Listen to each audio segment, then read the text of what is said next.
Yo, people, welcome back to the YouTube channel. You already know what time it is. It's time for another watch along. Big up your damn selves in the building. Make sure you smash up the likes every single damn time and subscribe if you're new. This is it. This is it. It is Chelsea versus West Ham. Chelsea versus West Ham. The London derby again. Back to back to back. Or back to back and then, well, back and then pause and then back to back. Oh, brothers.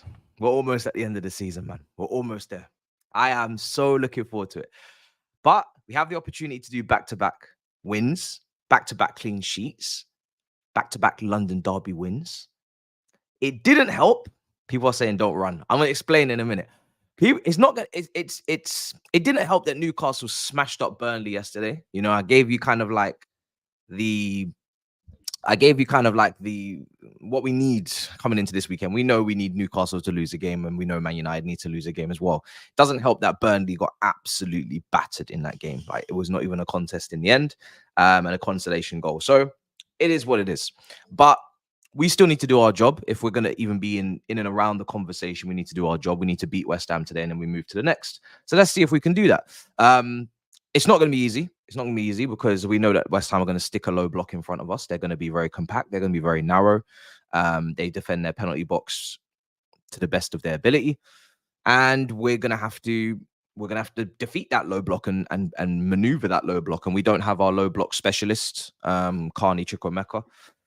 I think he would have been brilliant for low blocks, but we don't have him. But we do have Palmer. We do have Madueke.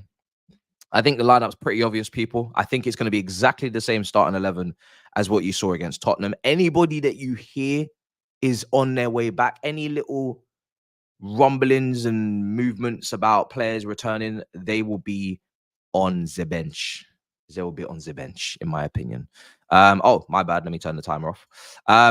So that's what I believe in terms of players returning and whatnot. I just believe that they're going to be on the bench at best. And I wouldn't even be surprised if nobody is available for this game that wasn't available for the last game. I wouldn't be surprised if it's exactly the same 11 and it's exactly the same bench. With no people have spoken about Reece James. I don't know. I wouldn't be surprised if he's not involved again. I'm not expecting him to be involved, to be honest. I don't know. Maybe he's back, but I don't really think he should be involved until next season. And I said it on playback yesterday, but especially Reece James, captain of the club. Haven't seen enough of him. Need to be fit for next season. Focus on Chelsea. Forget England. Forget the 26-man squad. Forget trying to play a couple of games so you can get back in contention for that, which I don't even believe you should be in contention, but trying to be involved. Forget it. Forget it. Focus on Chelsea. You're captain of this club. This club is in its worst state in its Premier League before Division 1 history.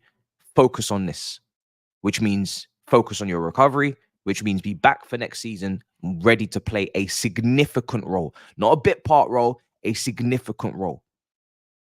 This season is not, no. Next season, that is when you need to be there. You need to be there. So yeah, hopefully that is the priority, because it's got to be. All right, cool. Big up everybody in the chat. I'm going to be going through the chat now in a minute. Lineups are dropping in about 15. What else? Yesterday, where Man City obviously battered Wolves. Let's just check on those Premier League results real quick. Man City obviously battered Wolves, did their job. I always know I can leave them to handle business. I don't have to keep an eye on them at all. People will be like, why did you leave the Arsenal? It's just in London yesterday, it was such a sunny day. Such a sunny day.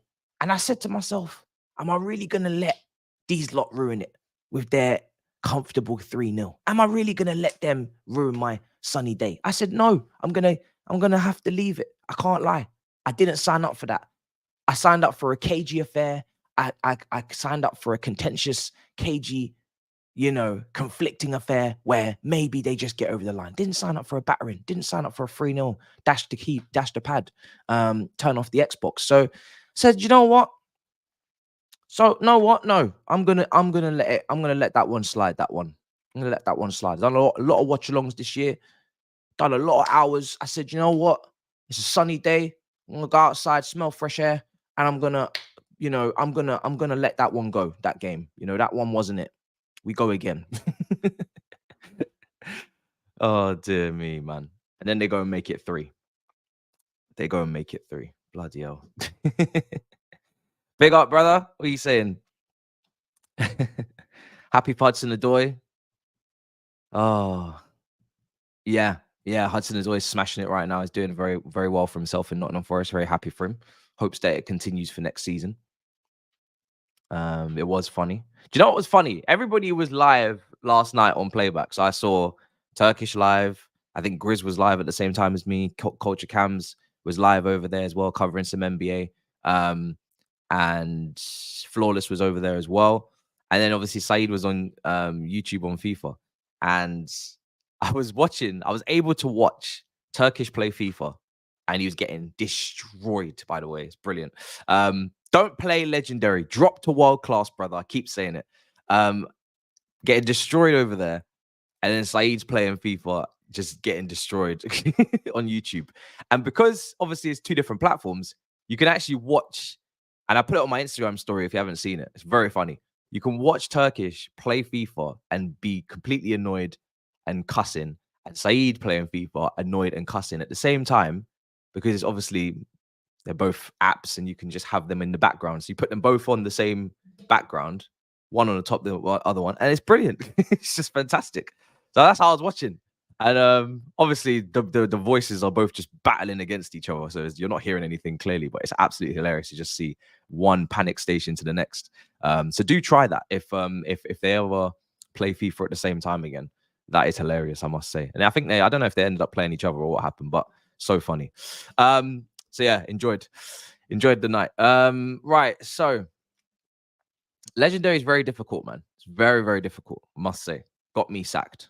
Tried my best, but got me sacked. Don't know what it is with that new EAFC, but it's something wrong with that game in terms of the defending. It's not it. Maybe when the new one comes out, they'll fix all the bugs and they'll actually make the game better, hopefully. But yeah, long day.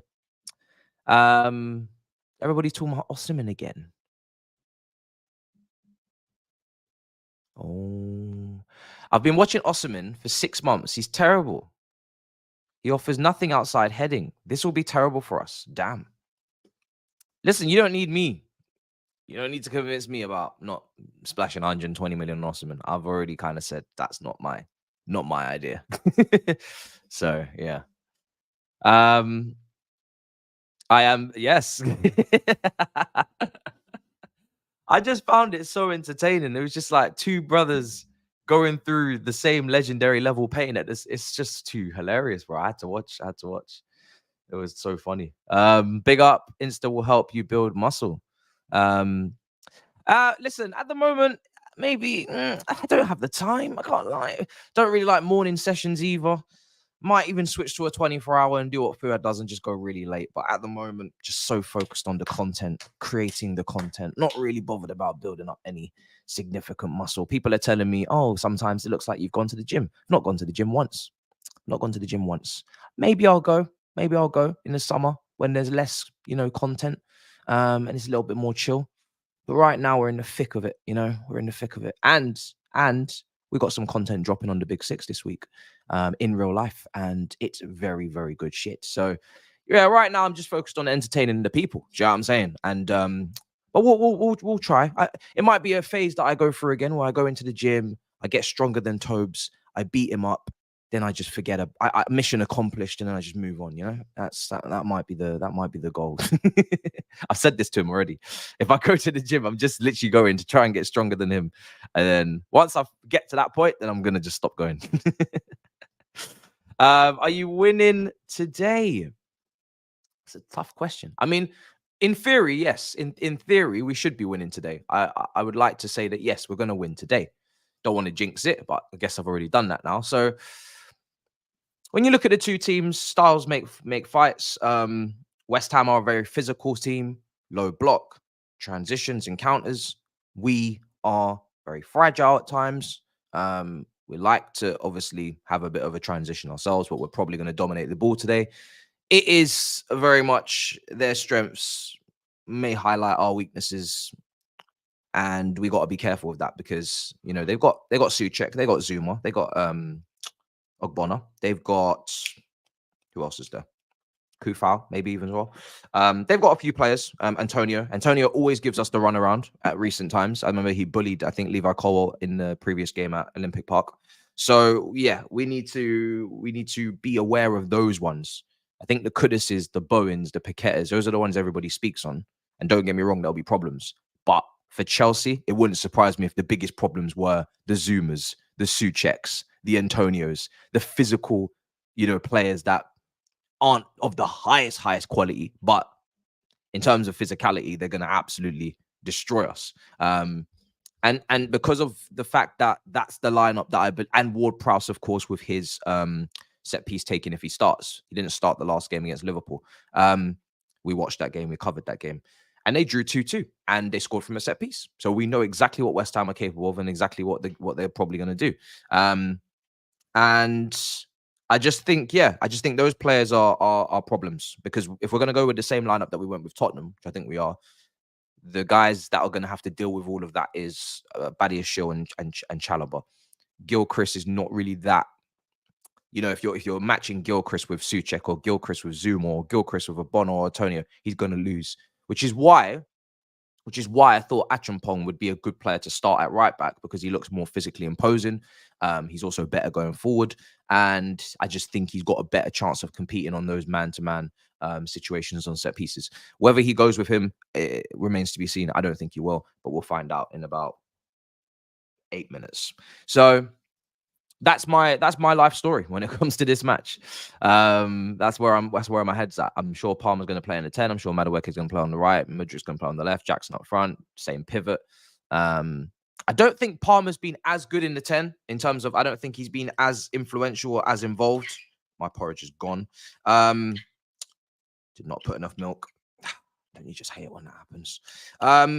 Yeah, I don't think Palmer's been as influential or as involved in the 10. I think he's still been good, but he hasn't been like to that level that he was at. So now the battle between him and Madueke, like, you get both of them in, or do you?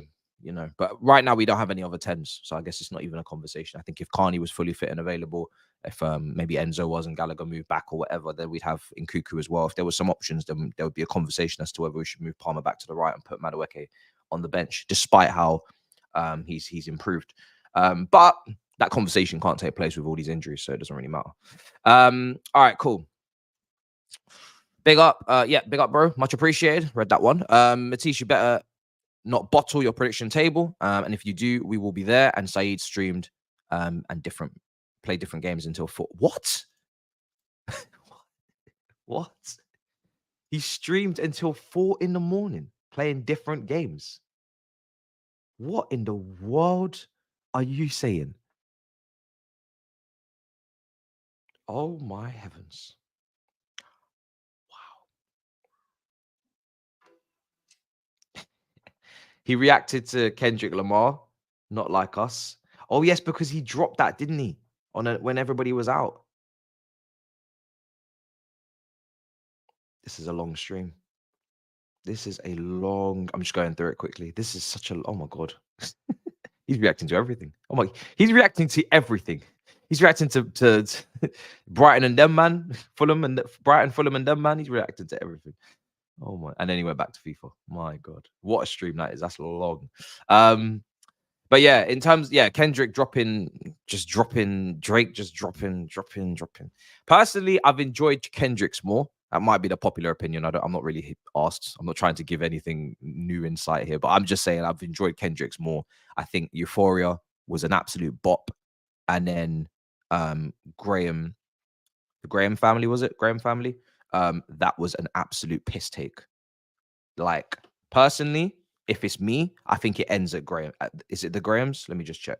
I think it ends at the Grahams. I think it ends there. Meet the Grahams. Yeah, that's it. At Meet the Grahams, that's where it meets the end. For me, personally, after that, I don't know if they're all true or it's lies or whatever. I don't know. But that one there is where it should have ended. I can't lie. Like, just drop it there and just end the whole thing. But yeah, man. I will listen to Not not one of us at some point. I must have been. I think I was watching Rain. Have you guys heard of Reindeer Boy? Is it Reindeer Boy? I've been watching Reindeer Boy on Netflix. That's a series, and once you start Reindeer Boy, you just because Saj was saying you need to watch it. My girl was saying you need to watch it. So I was watching it last night, and Reindeer Boy is one of those series that it's not that long. And as soon as you get into it, you need to get to the end of it. And I didn't even get to the end of it because she fell asleep. And I was like, you know what? Fuck it. I'll watch it. I'll watch it. Is it Baby Reindeer? Baby Reindeer. Sorry. So Baby Reindeer. So I was like, right, I need to get through that. So that's on my priority. I need to watch that. I need to watch all of that. Reindeer Boy was close enough though. They should be calling him Baby Reindeer. Basically, may as well call him Reindeer Boy. But yeah. Reindeer Boy. So yeah, Baby Reindeer. That's what I've been watching, and it's been good. And it is. I know. It's based on a true story. So yeah, Baby Reindeer is wild. And I'm halfway through that. I think I got to episode 3. Finished episode 3. So I got to do 4, 5, 6, 7, and I'm going to do that today after Chelsea West Ham. Binging the rest of that. We're going to be on playback tonight. And then I'll listen to if maybe Kendrick and Drake have dropped another 2 disses by that point. So at that point, who knows what's going on. So yeah, that's where we're at. But yeah, Amari Hutchinson yesterday, I think he got 2 goals for Ipswich. Yeah, this is becoming very uncomfortable because I think we all want to see what this translates to at Premier League level. The ideal situation is that he comes to Premier League, obviously, with Ipswich, stays at Ipswich, does a season in the Prem, and then we make a decision in 2025. The only problem is his contract expires in 2025, and we can't loan someone out if their contract's expiring in that same season, because why would you do that? So in the summer, and I haven't heard any news about a renewal, but in the summer, we need to renew his contract. If he does not want to renew his contract, then we will have to sell him. We will have to sell him. It's not an option.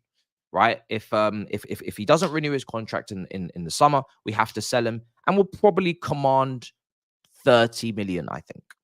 25, 30 million minimum, because he is young. Maybe more add-ons in terms of bonuses, achievements, and all that. Maybe you can get maybe 5 more million out of this. I think 35 million would probably be your cutoff, but that's what we're looking at, and that would be, I think, pure profit, because he didn't come through the academy, but the people were letting me know that we didn't sign him for any fee because he came from Arsenal. His contract was running out on Arsenal, and then he came here for free. This brother is not afraid to let his contract run out and go elsewhere. As we know, that's how we got him in the first place. So we'll see what happens. But he will be sold or he will renew, because what will not happen is he will not run his contract down here. Because if he runs his contract down here, he will not be allowed to go on loan, and he will probably not be played until he renews, because they'll try to force his hand, and they'll say, if you don't renew, we're not playing you. You're going to be in the under 21s, and your marketable, your value, your all eyes on you is going to drop, because you're not going to be in front of the cameras. You're not going to be in front of the TV screens. You're going to be in the under 21s. So I don't see that happening. I don't see him leaving on a free. It'll be a renewal. And then, as per usual, when you renew, they send you back out on loan, or it will be a straight sell. So we'll see what happens on that one. It's between him, Madueke. You could also include Cole Palmer, unless you want to permanently move him in the 10. You can include Angelo and maybe Kendry Pires in 2025. So a lot of players on that right wing fighting for one position. And if that wasn't enough, they're still chasing Messinho. I don't know how many left footers cutting in off that right that they want. But how about the left? How about the left wing? You know what I'm saying? It's crazy. I don't know why they continue to keep looking at players in this area. You can literally only play a maximum of 1 or maybe 2 if one of them is a 10. And that is it. Unless they're going to vacate to the left wing. But when everybody's enjoying their comps, it's about goals. It's about long shots. It's about cutting in. You can't do that from the left. So unless you're going to become a prime Leroy Sané at Manchester City, where you are whipping in crosses or you're whipping in cutbacks and you're actually capable of scoring from the left wing, as maybe a Florent Malouda, unless you're going to become a Florent Malouda, to give you a Chelsea comparison, getting goals off the left wing, did a great job. If you're going to become that, and he actually had a decent heading ability at one point, then all the power to you. Whoever can do that, all the power to you. But if you can't, you're all going to be fighting for the one spot, and it's just not going to work. And game time is very important for development. So that's not going to work. Right, lineups have dropped. Lineups have dropped. Let's do lineups. What are we having here now? Okay. So we'll see how that all goes. I'm sure 2 of the names that we mentioned in that fight is going to be sold anyway. Angelo probably needs to go back out on loan after the injury that he had, ruling him out for the end of the season at Strasbourg. So that's probably one less headache. Even though I do like Angelo. Injury's not helped. Okay, starting 11s. Let's see if I can just get this up in the one. Perfect. Oh, Thiago Silva's back. What do we have here, ladies and gentlemen? A surprise. Chalobah's going to be at right back, but that could also be interpreted as right side centre back in a 3 as we build up in a 3-2. Silva, Badiashile, Cucurella. Cucurella will invert like a midfielder. Caicedo in midfield. Gallagher, of course. Really good free kick that he took there against Tottenham to set up Chalobah for the goal. Madueke, Palmer, Mudryk, and Jackson. Brilliant. So just the one change. Just the one change because Silva comes back in. Did not know he was available. But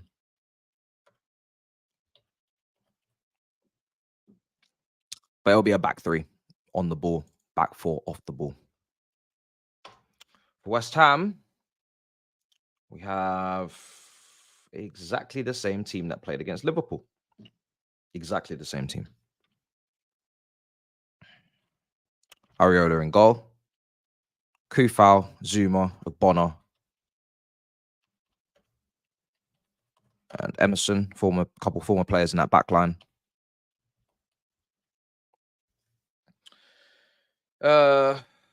Yep. And Souček and Alvarez start. There will be no Ward-Prowse in the starting 11 again.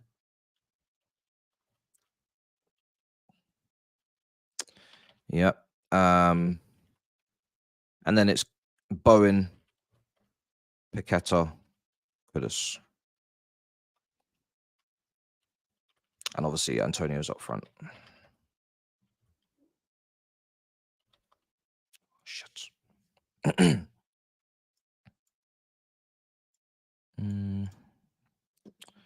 Bear with me. Let's see. Move this out my way, please. Bastard. All right.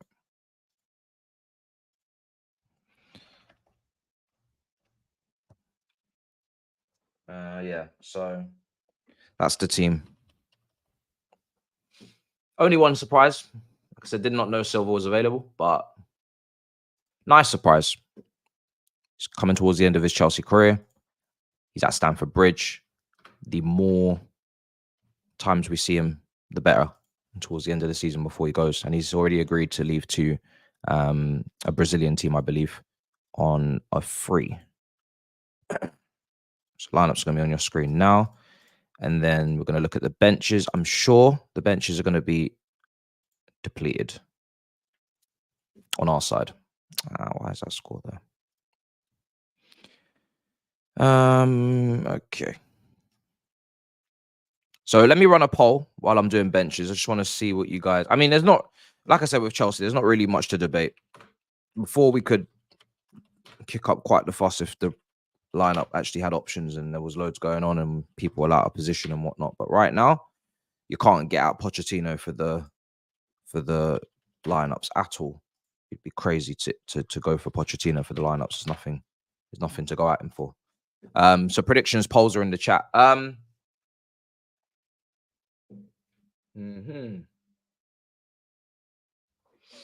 Let's see. Bench is strong. Can't be for us, surely. Oh.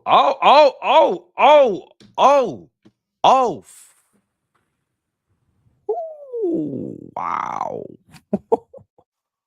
What is going on here?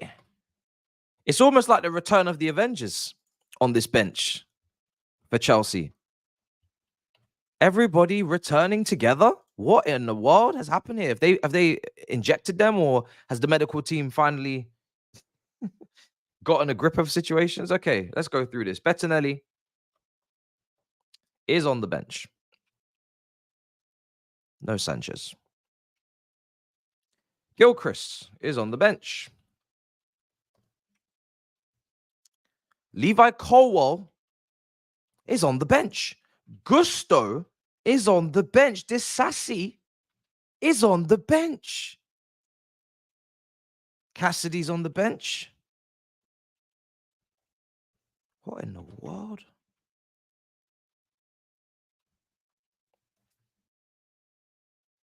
Raheem Sterling is on the bench. Nkuku is on the bench. And Washington's on the bench. Wow. What in the world? Oh, imagine it's not even all of them as well. So Chilwell still injured. Reece James still injured. Fofana still injured. Enzo Fernandez injured. Kane Chukwuemeka injured. Okachuku injured. But we have those guys there. And obviously Lavia injured. But yeah, we're getting there. Wow. That is crazy, isn't it? Was not expecting that. Because, you know, you don't really ever say, oh, when is this guy going to be back? When is this going to, you know, with Chelsea? Because everybody just gets delayed. If they tell you it's going to be in 2 weeks, you basically may as well assume it's going to be 5. So we don't get overexcited about who's returning and when they are, because usually the timelines are they're not even true. But today we have a surprise. We actually have a bench. Ward-Prowse is on the bench for West Ham. If you was wondering where he is on the bench, along with Cornet from Burnley. I think Burnley should have re-signed him, to be honest, in January. Don't know why he's still at West Ham, not playing any games. Ings is also there, along with Cresswell and Johnson as well, fullbacks. All right, cool. Don't know why. This is very interesting now. At the same, like, do we want them to come on? Because if they come on, could they get injured again? Are they just there for show and tell? Like, I don't understand what's going on. I don't really know if I even want to see these guys come on, because I don't know their situations. Maybe Sterling is like maybe one of the least risky guys to bring on. But the bench will be in rotation, so you're going to see that on screen now. Let's see what you guys are saying in the chat, because that's interesting. Nkuku comes on for the last 10 and gets injured. Yeah. I wouldn't bring him on. So in that bench, and I've got it on screen, I wouldn't bring on Nkuku. I wouldn't bring on Levi Colwell. Gusto, maybe 10 minutes. Sterling, I'd even be all right with 20, 30. Purely because I just don't think he's injury prone. And yeah, that's it. I wouldn't even bring on Nkuku, I'll be honest. It's just show and tell. Wouldn't even bring him on. I'd be too shit in it. I'd be scared. James is still out.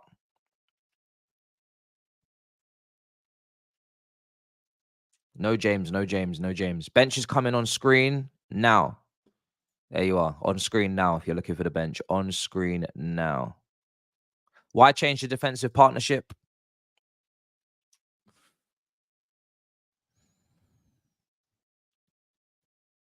Would you trust the board and directors to reject 89 to 85, 90 million bid for Palmer, say if Liverpool sold Salah and United came in, double their money in a year?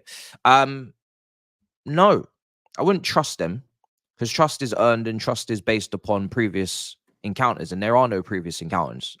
You know, there is no guarantees that they would reject it, because we've never seen that opportunity come to their table before. So I'd hope they'd reject it. I'd hope that they would be focusing on the pitch and the team and the success. But that is a big profit. That's a double in 12 months. And that on the books, that reflects incredibly well for a team that's struggling financially and selling hotels. If you can double your money in 12 months and then promote Omari Hutchinson into the right wing position and Madueke takes the lead, and then you try to keep doubling on everyone, that is financially quite great, isn't it? So hopefully they don't. I have hope, but I can't say that it's a guarantee because I don't know.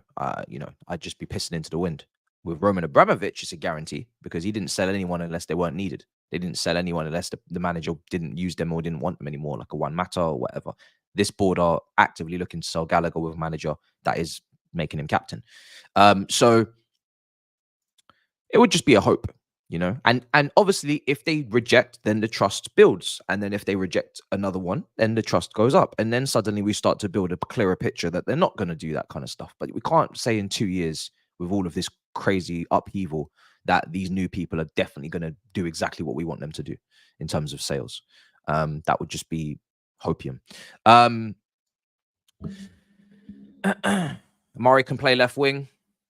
Yeah, but can he get goals from left wing, bro? That's my question. Can he get, because, you know, for me, we need goal scoring wingers, right? We need goal scoring wingers. And the reason why I say we need goal scoring wingers is because we know we have a striker that's not prolific.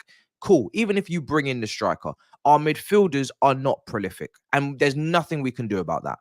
Enzo Fernandez is not getting more than 10 goals in a campaign. Caicedo is not getting more than probably 2 or 3 goals. And Lavia doesn't bang in goals. And the reason why I mention those three is because that is 260 million plus worth of midfield. You are not going to rip that apart and start replacing it with goal scoring midfielders. Even Gallagher this season has not smashed in loads of goals. He's got a couple. He's got a few. It's been better towards the back end, but before Christmas, I don't even think he had 1 goal. You know, he had 0 goals and then he started to bring some afterwards. That's not enough either. So we need a prolific, firing front three. You know, the reason why Liverpool were able to get away with it with a Henderson, a Wijnaldum, you know, a Fabinho, who maybe between them maybe got a max of 10 goals a season, is because the front three were banging in 20s across the board. And that's what we need to be doing. We need to be looking across the front three and saying in all comps, all of you are banging in 20 minimum. And if we can't do that, then we're going to be falling a bit short. So, and not to mention our centre-backs don't really bang in goals. It's not like we have Terry and Cahill and Alex and Ivanovic who are all banging in 5 each minimum. Again, these guys are not really doing that. So we need to put goals into this front line. If Amari Hutchinson can score goals from the left wing, like a Malouda and a Sane, like I mentioned earlier, then fantastic. If he can't, then it's a problem. So yeah, man. I haven't seen much of him on the left. Most of the stuff I see is off the right. I have heard he can play off the left, but it's you know, especially when we don't have a striker in the middle that can head the ball, him playing on the left and whipping in crosses for someone that can't head the ball is counterproductive. So you definitely need to get a striker that can head the ball, and then him on the left wing maybe is just whipping in incredible crosses to just continue that goal flow. But yeah, it's interesting. Neto is worth the risk. I don't think we'd be able to keep him fit. I really like Neto. I'd bring in Neto like that. If you're telling me replace Sterling with Neto, I'd do it. But I don't think we can. I don't think we can keep Neto fit. I don't think we can keep him fit. We scored a lot of goals this season. I think because we were so starved last season of goals, I think it's made us think that this season is maybe better than it is. It's been good, don't get me wrong, but it's not been the level required if we want to finish where we should be in the table. So last season was so diabolical that this season obviously looks incredible. We have scored this season 65 goals. That is behind Newcastle with 78 goals. Okay, 78 goals. Newcastle. We have 65.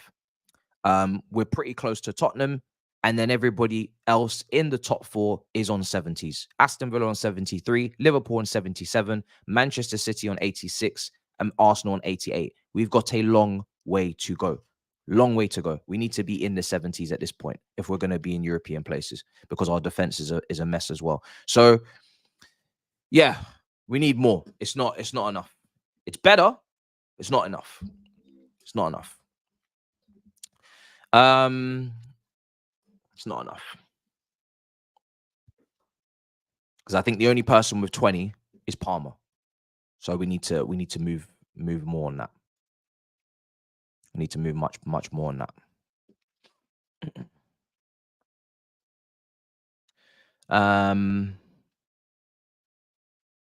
Why is everybody speaking about Osimhen today? Have I missed something? Did he play yesterday? Did he play badly? Did he play well? Why is everybody bringing up Osimhen? Is it because of that link? Oh, is it because of Demarizio? Oh, shit. Guys, listen, I saw that on playback. It was Demarzio, sorry, and he was saying about Osimhen plus Lukaku plus one young man. Now, I'm not really covering transfer news too much until the season is finished, because right now there's a lot of waffling going on. There's a lot of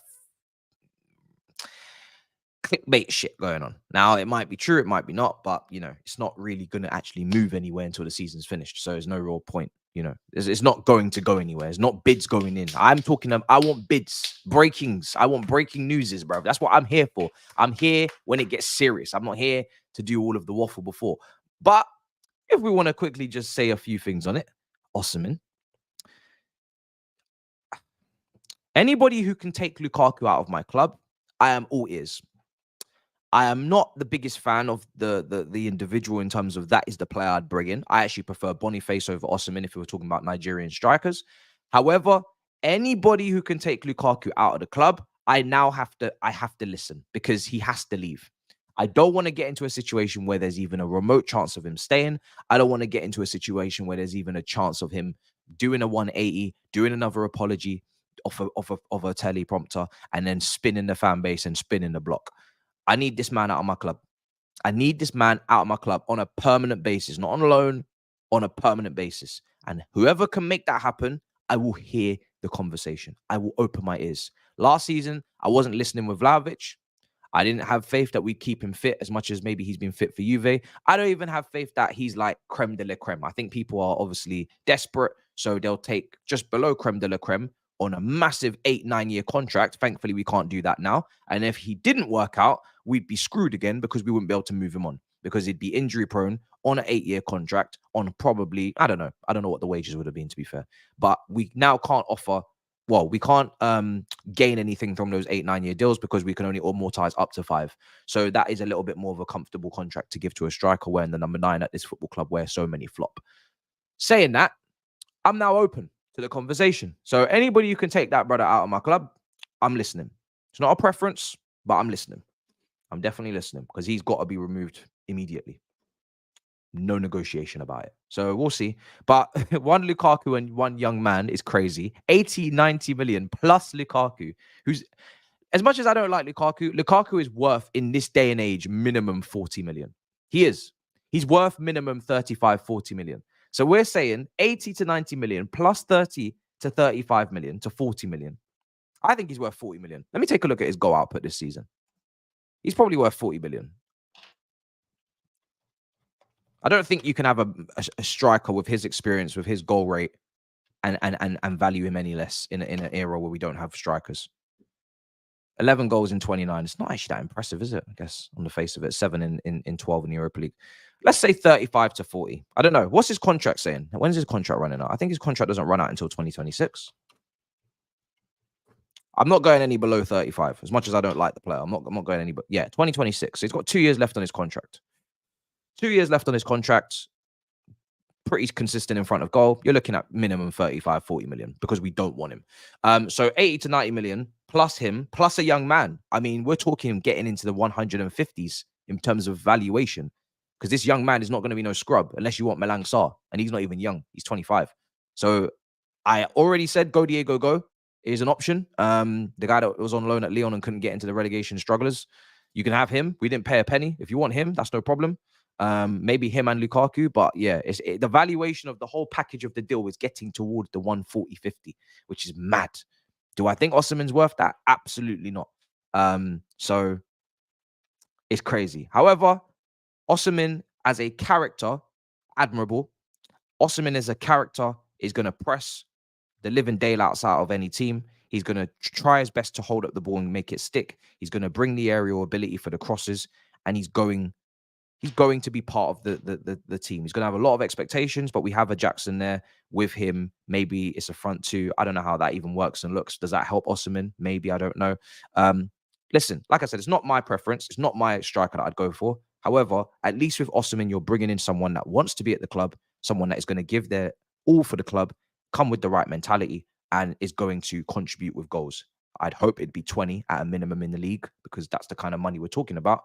But if it doesn't, then, I guess it wasn't the deal we should have done. But, depends on service and all those things as well. But because the player is actually not an asshole, it is really, really open. It's really open. It's really open to any option at this point. Just get the guy out of the club. Get that guy out of the club. Listen, listen. I've said it. He's not prolific. He's not a finisher. He's a shooter. That's what I call him. He's a shooter. He's not a finisher. And you know what I mean by that, I'm sure. He also had 14 goals in Serie A this season, 3 assists. He had 26 last season, and obviously the title winning season. And the season before that, he had 14 goals. The season before that, he had 10. He's had that one outstanding season where he had 26, where everybody was going crazy. And outside of that, it's been in the 14 range. At Lille, it was 13. And he had one season at Lille, I think. So 14, 15 is where he is at. He's 25. He's coming into his prime. So you hope that he goes higher. There's no point looking at Wolfsburg. But his average is 13 to 14 league goals. This season he's on 14. Hopefully he should do higher. He's only played 22 games on 14 goals. That's actually pretty good return. Really good return. So you'd assume this season he can get himself to 20. And then he's had 2 seasons in a row hitting 20. Which is really good. You wouldn't want him to end on 14 there. But yeah, that's where we're at.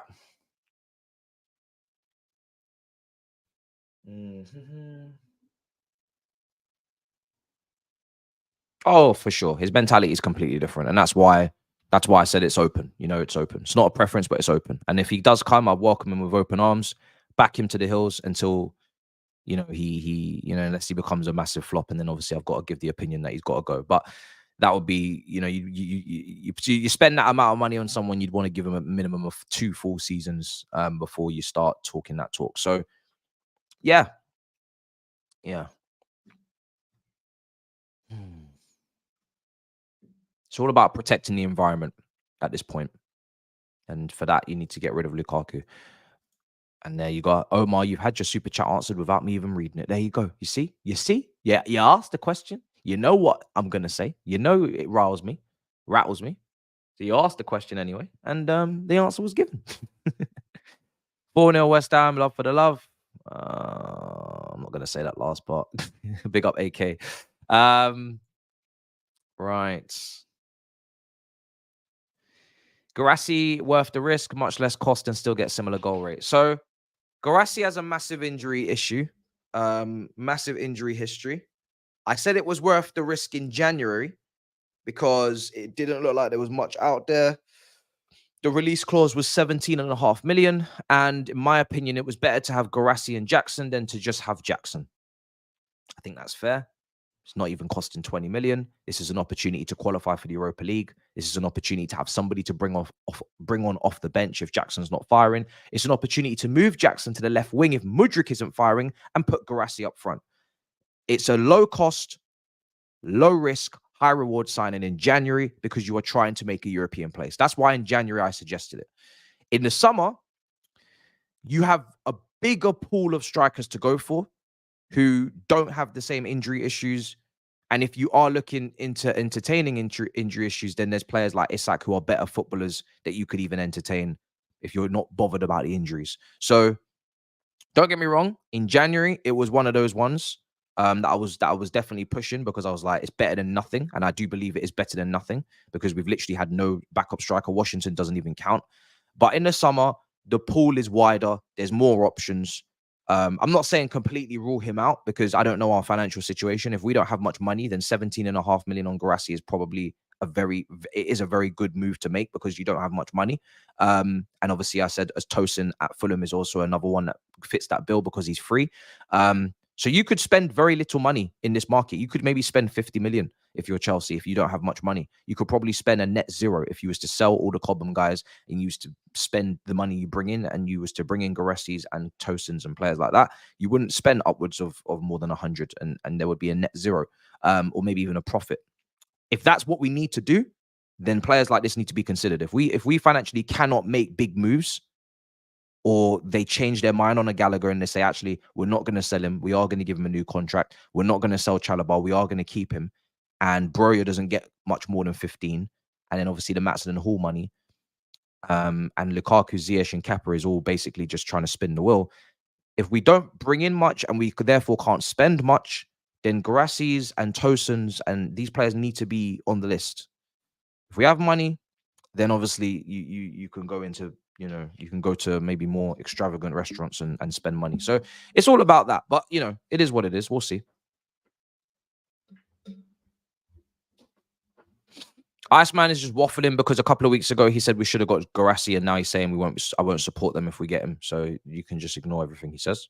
Yeah, just it's very important, Marcus, to just ignore. You're pretty bad. You and Z are pretty bad for United, but he is on another level of craziness. He literally said a couple of weeks ago he wanted Guirassy, or we should have got Guirassy because Jackson was missing chances, obviously. And now he's saying if we get Guirassy, I won't support the football club anymore. So just ignore him. He's be a very silly Billy, bro. Saeed is ringing me. Okay, no problem. I will open up my Discord now.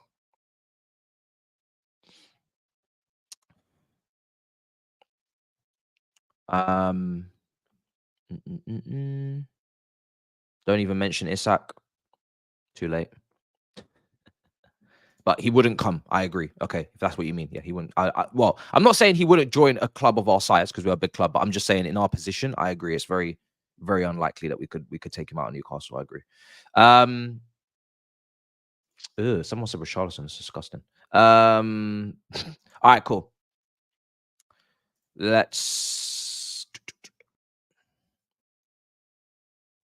I personally, as much as I love Elise, we don't need another left-footed right winger. It's not a priority. So we need to, at some point, just stop. You know, it's like an addiction right now. If there's an addiction that Chelsea have, it's left-footed right wingers. We want Elise. We want Palmer. We want Messinho. We want Kendry Pires. And we actually believe in our world, even after watching Hazard, Oscar, and Willian and Mata, and even that failed because Mourinho then sold Mata, right? And Salah left and De Bruyne left because they couldn't get enough game time. So we've already experienced all that. And we still believe as a fan base that we can have Elise, Palmer, Kendry Pires, Messinho, and whoever else, because I'm not even mentioning Madueke, right? We believe that's going to work. Of course it's not. It's not going to work, guys. It's not going to work. So as I keep saying, you can't have everyone. You can't buy everyone. You can't be stable with the mindset of every time someone pops up, you have to have them, because then the players never build any consistency. Today, well, when Madueke was at PSV, people were telling me, really good signing, loads of promise, we should get him. Now it's we need Elise. So what with Madueke? But we got Palmer. But what with Messinho? Because people are saying that's a fear of missing out talent. It's a generational. Brother, come out the shop. Come out of the shop. You already bought Skittles. You can't have Haribo. You bought a Snickers. You can't have a Bounty. Come out of the shop. Shopaholics. What is it called? Retail therapy, I believe Central C called it. Retail therapy. Retail therapy. Purely there for the dopamine and breaking news on Sky. You cannot have all these players. They will not be informed if you have all of these players. These players are good enough in Elise to start for a top 6 club consistently, to have responsibility, to have power in the team. You can't have that if you're then having 3 or 4 others that you want to play as well. And then you say to the manager, why are you not giving everyone game time? But then you're saying to the manager, why is there no consistency? It's not going to work. So let's just make that clear. Let's make that clear. If you want these players, tell me who you would sell to bring them in at least, so we can have a 1 in 1 out situation. Because it's not going to work. It's too much stockpiling. And by the way, the player won't even accept. I remember when we went for Wahi. Remember when we was looking at Wahi, and he was saying, actually, I'm not going to sign because you've already signed Dacha Fofana and Washington and Jackson and Bro you've got as well. So I'm not coming in because you guys have signed too many players. And that is what's going to happen with an Elise. Elise will say to you, I'm not coming in because you already have him, and him. So we're not doing that. And that makes sense. So the player wouldn't even agree. The player wouldn't even agree because the player's not stupid. You can't sign 4 or 5. You can't sign 4 or 5 players in one position and then 6 persons still signs, unless they are a bum. Unless they are an absolute bum and they have no chance of making it and they just want their payday. That's it. That's the only reason. All right, cool. Let me see what Saeed Television is saying. So we have to be realistic, people. We have to be realistic. You could get Palmer and Elise into the same team if Palmer played right wing and Elise played right side in a midfield three. Because I've seen that, which is why I switched them, because I've seen it. Elise's played in the midfield three. But then you need to get a very, very good six. Very good six to balance that out. Or you could play Elise on the right and Palmer in the 10. But there's a lot of other guys there, so it's not really working.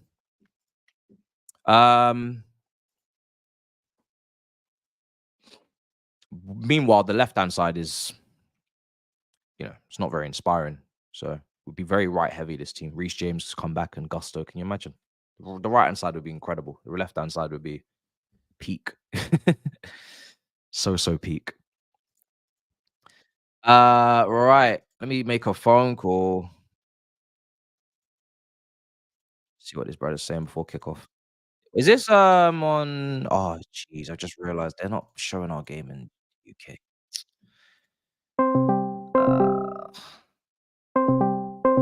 They're not showing our game in the UK. Just remembered.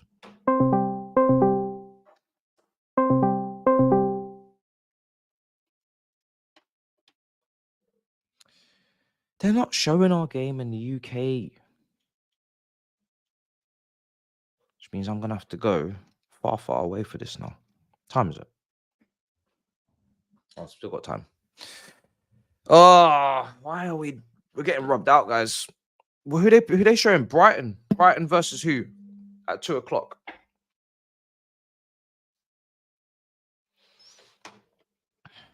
This is the race for Europe. I don't understand what's going on. Yo, Matisse. Brother Saeed, what are you saying, brother? What are you telling me, man? What are you telling me, man? What are you saying, man? What are you saying? Brother, we're good, man. We're good. We're just warming up for a sensational Sunday live. You know what I'm saying? No sacrificials around here. No sacrificials, man. No sacrificials at all, man. We just we go see what you guys can do. Can you guys capitalize this time and do something at once, or are you gonna just all it again? Two wins gonna happen. 2 wins in a row is not really what we do around here, but we'll give it our best shot to try and be different, you know.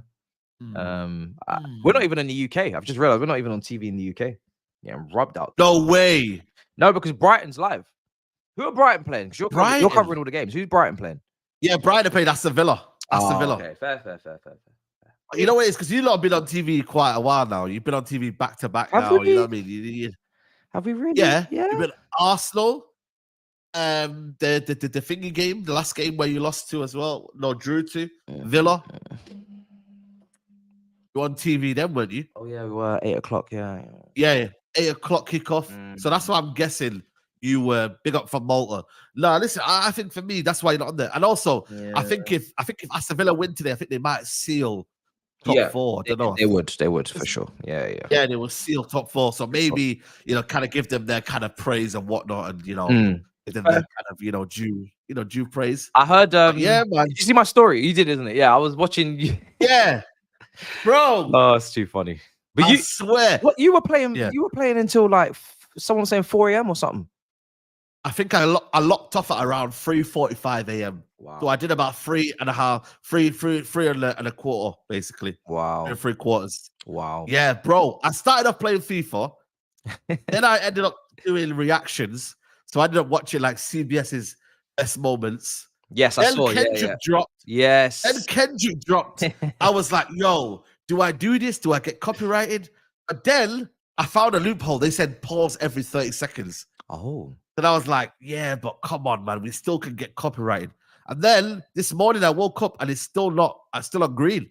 Yeah, because all those channels that react to music videos, they're always just frequently pausing it like every 10, 15 seconds and then just saying their piece. So that is definitely a way of, that definitely is, you should be fine. Yeah. Should be fine. Yeah. And then I went back to reacting to like the worst football takes.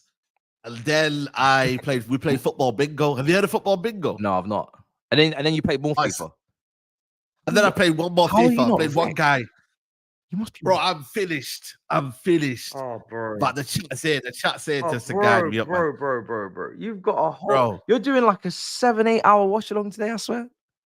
No, wait. No, I No. think it's Oh, sorry. No, yeah, it's just back to no, back. it's 2 Okay, games. yeah, okay. You'll Yeah, be okay. That's back to back. You'll be right. No, because I saw when I Yeah. saw the 3 games, I was like, wait, no way. How is he gonna do this? Bro, I swear down, bro. Oh, I my woke days. up today at 12:30. Yeah. 12:30. Yeah, fair. Half an hour before I Yeah, was meant to do this stream. I 100%. quickly got it, boom, done what I had to do, and then straight on it, man. You get me? So it is mad, man. So I'm hoping there's good games today, man. I hope there's good drama today, man. Because boy, You're that was gonna mad. I think need still- it. You're gonna need it. Yeah, man. Turkish was live. I think Rance was live on Twitch as well.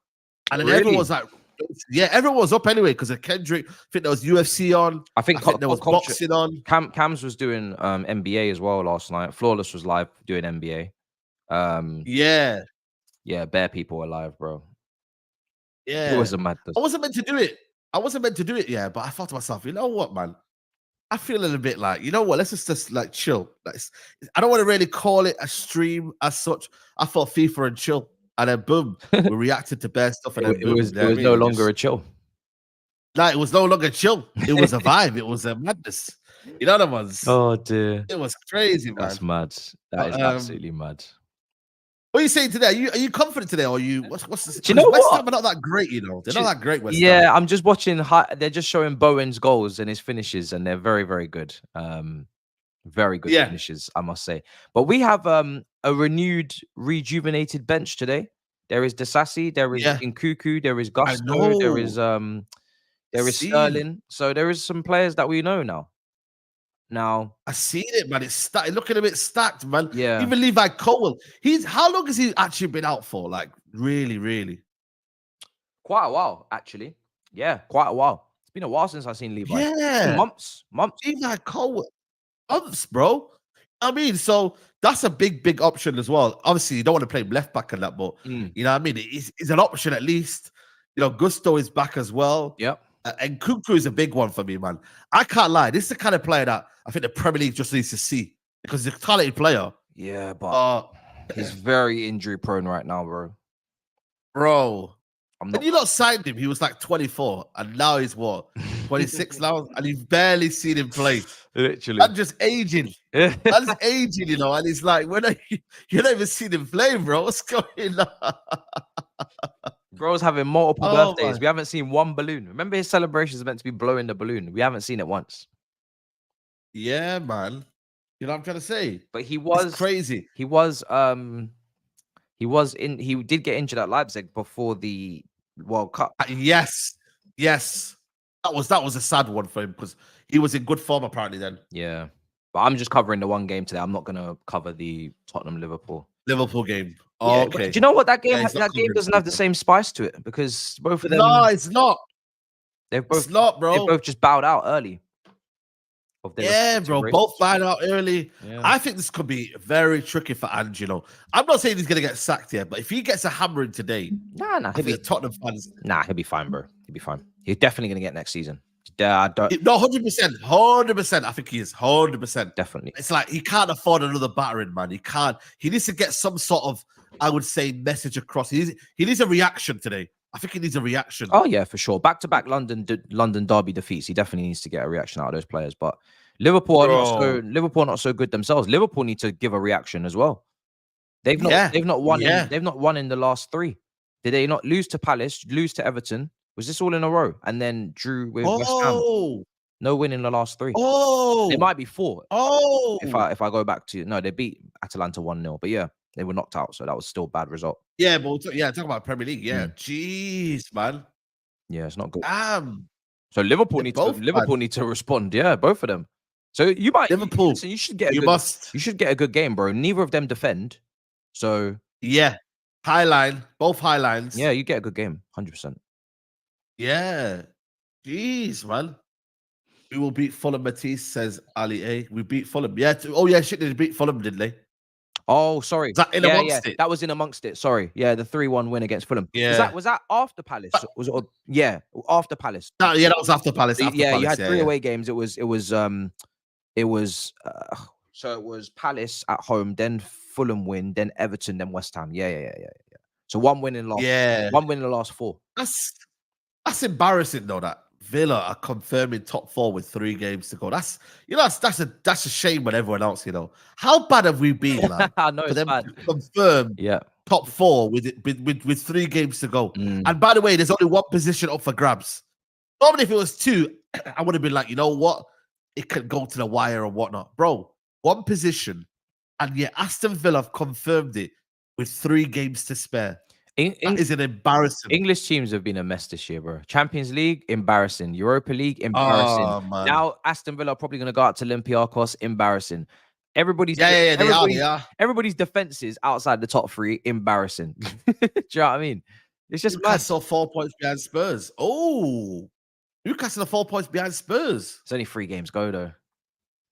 But they got a game in hand on Spurs. But they still got to play you at Old Trafford, isn't it? Newcastle, no? Yeah, they got to play us. They've got some I think they've got some decent fixtures, Newcastle. Apart from our fixture, yeah, I think they've only got they've got Brentford at home away. To be fair, they've got Oh no, that's what's that? 22nd of May. Oh, don't worry about that. That's friendly. Tottenham. What? Friendly in 22nd of May? Nah, that won't be the date. I don't know why that's there. Oh, okay. Yeah, I don't know why. Yeah, I don't know what that is. So yeah, they got 2 games left then after that. Or 3 games. They got Brighton at home, which they're gonna win. I'm 100% guaranteed of that. They got United away and then Brentford. If they win all their games and then Tottenham lose, I mean, boy, it's a push. Broski, that's mad. But 5th and 6th is Europa League. So if Tottenham finish 6th, it's the same thing. Do you want Conference League? Be honest. Do you want Conference League? I don't want it. Like, I don't aspire for it. I'm not aiming for it. I'm still aiming for Europa, even though I don't think we're going to get it. If we get Conference League, we get Conference League. It's one of those things now, like, I get people's argument that if we get it, it's more games for the young players to maybe play. Yeah. We had Hudson-Odoi breakthrough of Europa League. I think the young players should be breaking through of Europa League. I don't think they should be breaking through of Conference League because we shouldn't be having Conference League level youngsters. But if we end up falling into it, then we obviously have to play it and then we have to go and win it. But I don't want it. Like, I'm not looking for it. I'm not even thinking about it. I don't look at 7th. I'm not thinking about it. Yeah. I don't look at 7th and be like, we need to get 7th. I'm looking at 6th. And I've always looked at 6th minimum. And if we don't get 6th, I'm going to be disappointed. And in my opinion, 6th is if you get 7th, it's an underachievement. It's not an accomplishment. Bro, look at us, man. Like, I think 8 guys. What's United's lowest ever finish? 8th is not. That will be a record, right, guys? We finished 7th on the boys. Is that our lowest ever points tally? We find out where we finished on the Fergie. Not on the Fergie, sorry, the David boys. I think we finished 7th, guys. Shit, man. So we could have our lowest points tally ever, our lowest finish post Fergie ever. Bro, this is mad. This is I know you lot finished 10th and 11th. It's a bit, it's a bit common for you lot, no disrespect to you lot, but you know what I mean? Like, what the fuck, man? We find out where we finish. Go and let that slide. Yeah, but you have to, man. Come on, man. You have to let that one slide. Gyökeres, Osimhen is injury prone. Next playback. Yavon will be tonight, probably 10 p.m. Yeah, something like 10 p.m. Yeah, tonight. Bro, we finish. I prefer Gyökeres to Osimhen. Yeah, Gyökeres. But Gyökeres will be very expensive as well. I'm a little bit concerned about how expensive he is, but as a player, I prefer him. What we saying about F1 this weekend? I'm not gonna lie, I've kind of become a bit of a casual in the F1 this season, man. It's a bit disheartening to see. Why? Because Hamilton's like, are you a casual? No, I'm not a casual. Look, the thing is with F1, I can be obsessed one season and I can be a casual the next. It depends. Oh, okay. It depends on the hype coming into it. Now, what didn't help with F1 is that the first 4 or 5 races were all at 6 a.m. or 7 a.m., which is terrible for you. Yeah. Terrible UK time. I can't be doing that. Japan, China, And then what doesn't help is Hamilton is awful. And Mercedes are awful. And Verstappen's definitely going to win. So that doesn't help. So then there's no it's not competitive. There's no unpredictability, bro. And then nobody changed seats really. Nobody's new into any teams. Just so there's no story, there's no plot. So I'm just waiting for next season, 2025. He goes to Ferrari. A couple more drivers will move seats, and then I'll be like, all right, this is it. This is gonna be, this is gonna be interesting. But this always happens to me, bro. I'll be in F1 for 2 years, then I'll go for one. come back for one. Yes, go big for up, two. big up. It's just the sport's a Yeah. little bit dry right now, bro. Yeah, man. Listen, I don't know, man. I'm waiting for the French Open to start, man. French Open. When does the French Open start? I'm a tennis fan. Are you a tennis fan? I do like tennis, but I don't really watch it. Like, yeah, I'm waiting for the French Open, and then I'm gonna wind down with that one. And then what else is there? I enjoyed playing. Yeah. I enjoyed playing it. I enjoyed playing it. Yeah, I want to play paddle, man. I want to play paddle. Have you played paddle before? No, I don't think I have. I've played badminton. I enjoy badminton. Bro, I'm sick of badminton. I'm sick of badminton is actually underrated. It's so fun. It's actually so Bro, it's sick. So good. Badminton, I am cold. Yeah. And also table tennis. Table tennis, I will give anyone a game. Oh, really? I don't think I'll be very good at table tennis. Yeah, man. I haven't played that. 20th of May, big up, man. Pavan. What is the H in MAH stand for? Season done. This was all initials. So H was last name, but I am changing my last name anyway, so it's not going to make sense anymore. But I'm still keeping the MAH brand because we've already built that shit. You got to keep them. Yeah, we're already keeping that. All right, big up to McKenna, man. Yo, McKenna, do you see his story, by the way? He left United. Yeah. Got them from League One all the way to the Premier League, man. I think that's crazy, I think that's crazy. I can't lie to you, man. That story there, Kieran McKenna. Shout out to Kieran McKenna. There's a lot of people that say to me, "Oh, Saeed, you didn't rate him. You kind of slated him." Bro, not everyone predicts the storyline after when managers leave. We maybe spoke about him with Ollie and whatnot, and it was kind of we kind of painted him on the same brush, which is kind of bad to do. But listen, he's proved everyone wrong. Him and Michael Carrick are doing well. So shout out to them, man. You don't know. Mario Hutchinson's back. Put it like this: you don't know who the naughty one is until you separate them. Yeah, and let them sit in separate seats in the class and make sure they can't communicate. Ollie was the bad one. He was the bad kid. You have to separate them. Yeah, and you find out it's Ollie. Big up JC, man. Come on. Yeah, that's what I'm saying, bro. You know what I mean? So fair play to him, man. Fair play to him. And like I said, bro, you know what I mean? It's now playoff season. I can't wait. Yeah, Saeed was a teacher. McKenna. Carrick, Ollie, Saeed was at the front of the class. He saw them all talking and he sent all of them out. That's what he did. He sent them all out. He said, you're all in detention. And then next class, he separated them and he put McKenna on one side, he put Ollie on the other, and he put Carrick at the front. And then he realized Ollie started disturbing other people and McKenna and Carrick were actually all right. So then you found who the problem is. Simple. Yep. There you go. There you go, man. There you go. And Ali A, I've seen the Liverpool kit. I don't know if they're doing it today. Yeah. Oh my days, man. You know that James is getting cooked on Twitter, man. James Redmond. that video. You don't know James B on AFTV. Oh, that video. Yeah. I know. I've spoken to him. Bro, why? Yo, man, allow him, man. Allowing people, man. James, what's going on with you? James is the guy, man. Big up Marlon, man. Big up Marlon. Tennis fan here. Yeah, man. Come on, bro. Play squash. Nah, man. I've not got the endurance for squash, man. I could just about play badminton, but squash. Nah, bro. Them man are animals, man. The people that play squash, you lot are animals.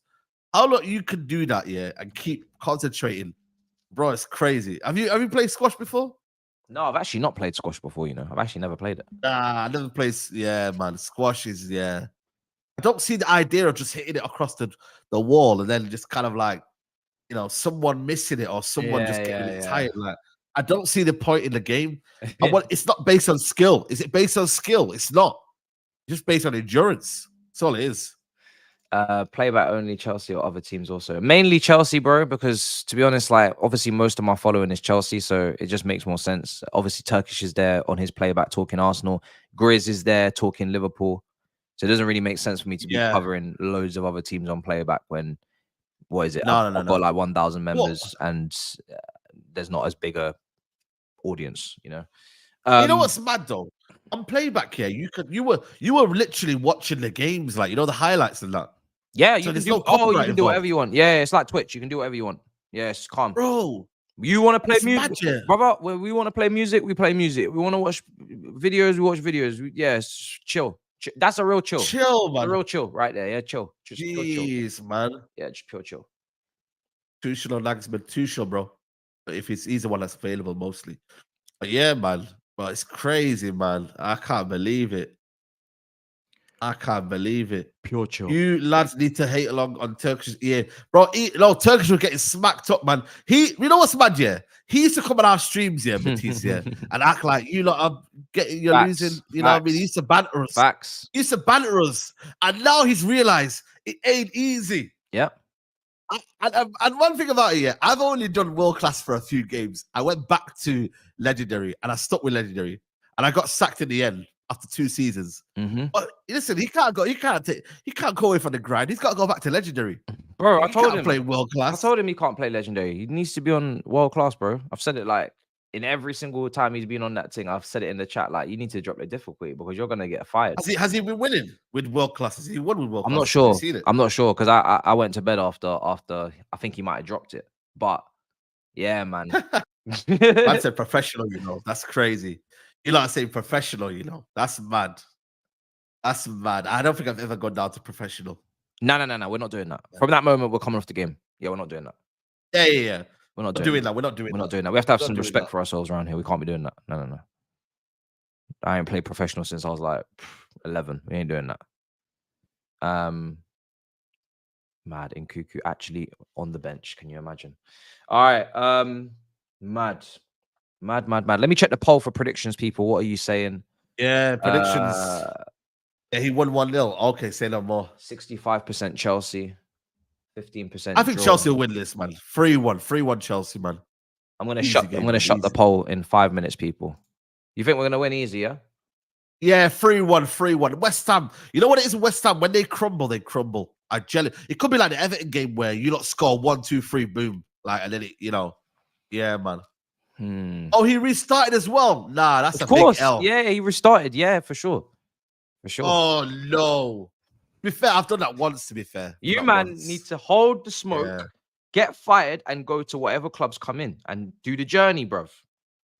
Robert, did you see my Real Madrid team, by the way? Did you see it? No, I didn't actually see it. Was it just pure Galacticos, isn't it? Mbappe. Yeah, bro, pure Galacticos. I went in ham, man. They gave me like 700 million budget, bro. 700 million. How is that even fair? I swear down, they gave me 700 million budget. Yeah, I bought Mbappe, I bought Saliba, I bought this player, I bought that player. I was moving mad. I was reckless. Oh my god! You know, I've got a backup team as well. Jesus, you know, I've got a backup team. You know what I was, bro? That's too easy, man. What are you playing on now? You have to play on legendary on that then. Yeah, I know. I'm on legendary. Yeah, you need to be. And I want everything. And I want everything. You need to be winning. I want everything though. And then you need to First season, I go won into Champions like League. ultimate. I played Champions League. I won the Champions League. I won the La Liga. I just lost I think I lost the Copa del Rey. That was it. I won the other one, the Copa de España. I won that one as well. So, yo, bro, man was moving mad. I think was moving mad. I think Tobes and Turkish having a Kendrick and Drake debate. Yeah, what time? What time is that? I think it's 10 p.m. on playback. I've just seen. Okay. Say no more, man. It's gonna be there. Because I finish my stream tonight, I will be there, mate. You know what I was. And then yeah, man. You get me? I want a quad with United squad, bro. Goal difference 62-70. Oh yeah. My goal difference was crazy. My goal difference was mad. Saliba, of course, man. Saliba's cold in the game. Saliba's cold in the game. Is he? I've never used him. Is he good? Oh, Saliba! Are you mad? Is he mad? Crazy. Really? What rating? Mad. What rating is he? It's 85, I think. My one now is 85. Jeez. 85. Yeah. Mad. Roma Juventus tonight. Yeah, no, but Italian league doesn't hit this season, man. The league's done. I don't know, man. Jack said, it's more Spanish league. That's not legit. You have to start with the tightest budget and legendary with a minimum mid-table club. We'll talk about that tonight, Dead Scout. Yeah, 100%. I'm at Strasbourg, brother. I'm going for a title. I'll re-up that at the end of the season, people. The Strasbourg crew will be back. I know you guys enjoyed that. Yeah. I might be back with a local team as well. I might be back with Nice. I might do a Nice one. Do a Nice, bro. Yes.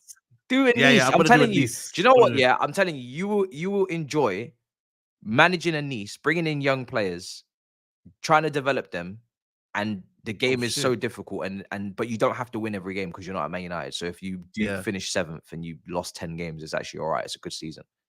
It's jokes. It's jokes. By the way, By the way, as well, GTA missions. Are you on it this summer? GTA missions. Are you allowed to play GTA on YouTube like that? I think so. What GTA? The old GTA? Because I'm waiting for the new GTA to come out, and I kind of have this thing now where I'm like not playing the old GTA until Rockstar get their shit together and bring out the new GTA because I don't want to feed into it. I don't want to encourage them to keep pissing around. You know what I mean? We've been waiting a long time, people.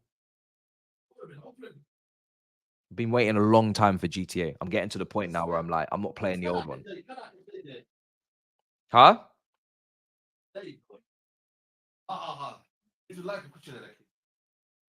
Oh, he's far from his mic. Anyway, my pops is in the building, man. Oh, okay, fair. Pops just came in. The pops. Fair. Yeah. I'm gonna leave you now anyway, brother, because kickoff's in 4 minutes. Yeah. Love. Big up, brother. In a bit. Love, bro. Big up, man. Big up. All right, people. Because I've just deeped how close we are to kickoff. Let me get the timer going. My belly is rumbling like crazy. I need to eat more. Breakfast has not been enough today. Right. To be fair, it is lunchtime, isn't it? Yeah, it is lunchtime. All right, cool. Let me get you guys the scoreboard.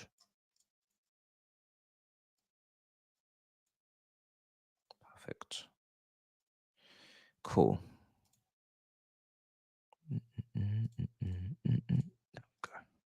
Kicking off very soon, people. Players are walking out. Timer will be on screen, and we will be there.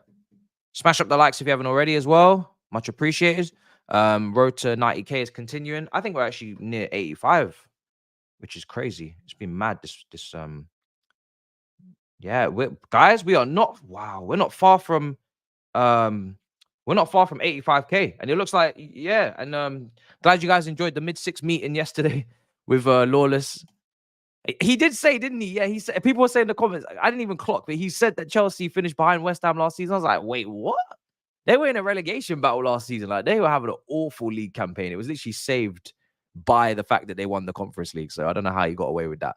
I didn't realize he was moving so cheeky, but yeah. Looks like you guys enjoyed that, which is good. We will get a London Clubs Carnage in studio at the end of the season. Okay, I'll make sure it happens because it was meant to happen in international, but then he went on holiday, and then ThabZ has been in America, as you can see on the Big Six. So it's been very difficult to organize, but we will get it done in the studio. It's got to be in the studio for me. It's got to be in the studio. We're gonna get it done. All right, cool. Let's get the timer ready. Game's gonna kick off in a minute. We're not there yet. We still got maybe a few minutes. They're only just walking out now.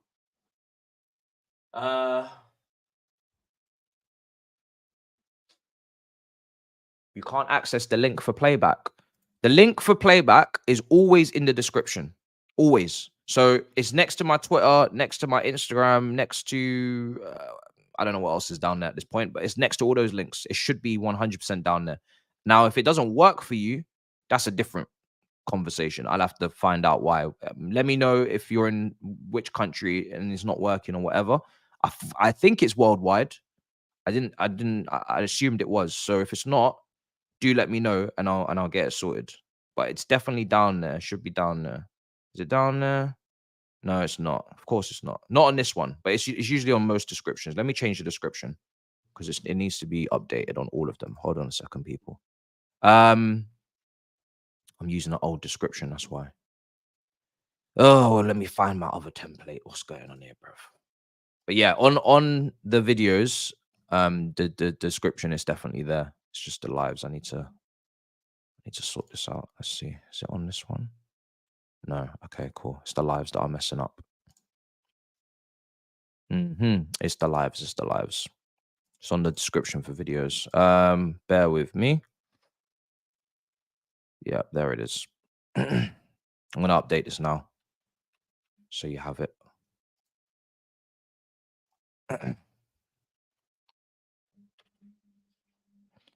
I'm gonna get it added, so it should be there now. I'm gonna get it added to my website as well. Today I'll get that done, so then you can access it through the website. Let me see.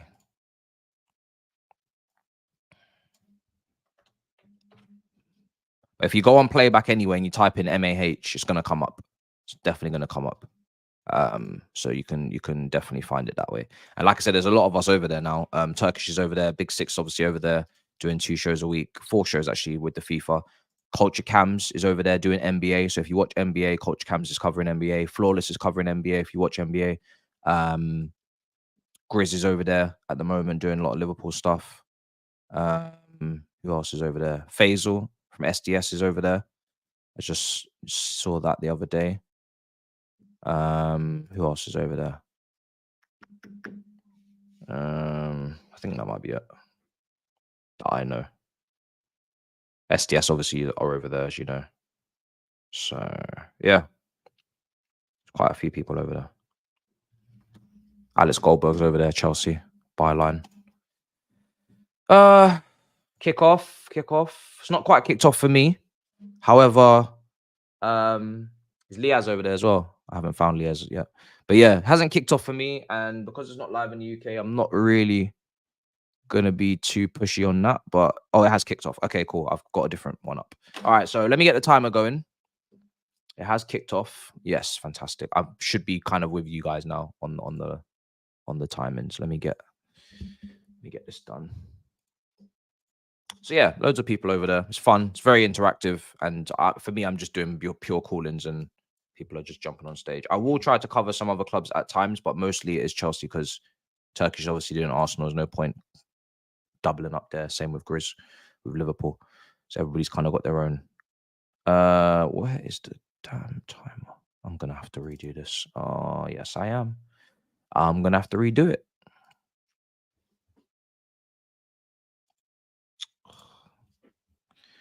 What is going on here?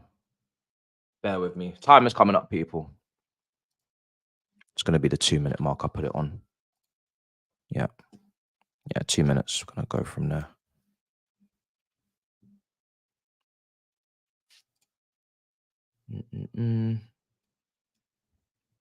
Oh shit! I thought Kufa was celebrating. Yo, that would have been a scary time. Hey, that would have not been good.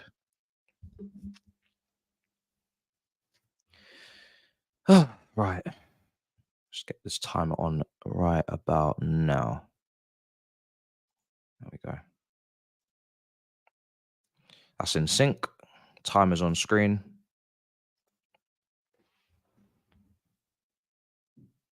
Yeah, timer's on screen now, so. Big up. Yeah. 2K in the building, man. Big up. Nearly 2K in the building. So yeah, links will always be in the description. I'm going to get added to the website. Website's always linked on all my bios. And then next season, I'm going to set up my own Discord server, which will be open to everyone that is obviously watching and then knows that we have a Discord server. And then I'm going to start a fantasy Premier League as well and actually commit to it this season and keep doing my team, and I'll put that in the website as well. So we're going to add a few things to the website for the community for next season. So yeah, man, let's see how this game goes. Let's see how this game goes.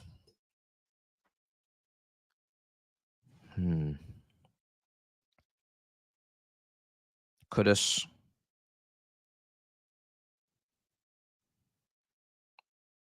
I think they've a goal kick now.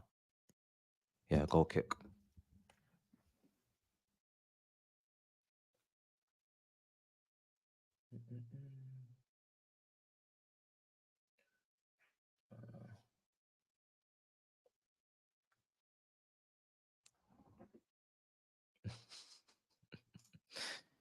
Oh, can you guys believe this guy? Here's Caicedo to Jackson.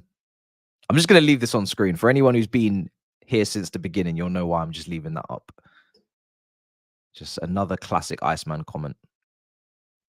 Just cook him in the comments, man. Cook him.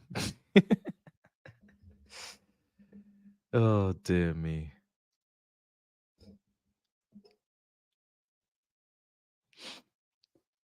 Oh, my God. Did he just slip?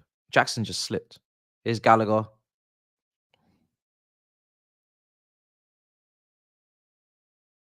Palmer.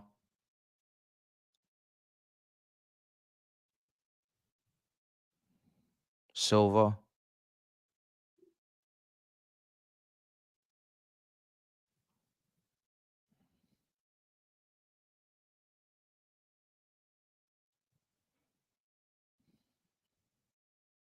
Oh shit, Caicedo. But yeah, so I think someone was saying, why is everybody going playback? Listen, whenever a new platform arises and it's actually a good platform, look, it's obviously still got things to keep improving and tweaking. I always let them know like what I think in terms of what they need to bring and what they need to add because they're very new. But it always gets a boost of creators going there. And that's kind of how it went for TikTok. I didn't really bother with TikTok because I never liked it. But when TikTok started, it was like bang, everybody just went there. Because you never know, you never know how, like, you never know if the platform's actually going to stay, and it might actually be a massive platform. And then if you come late and it's actually something that you can use and it actually helps you with your type of content. Like I wouldn't do TikTok because I don't really like making TikTok content. Whereas this is long form. I can do gaming there.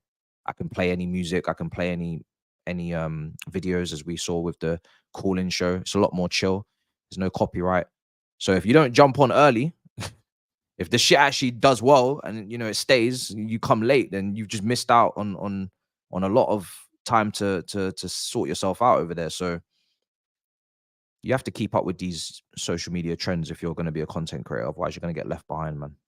Simple as that. But yeah, they seem to be serious. So 100%, it's looking interesting over there. Here's Palmer. Palmer, play it.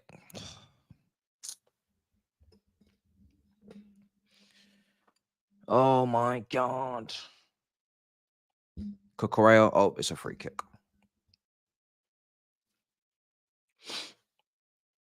Six minutes.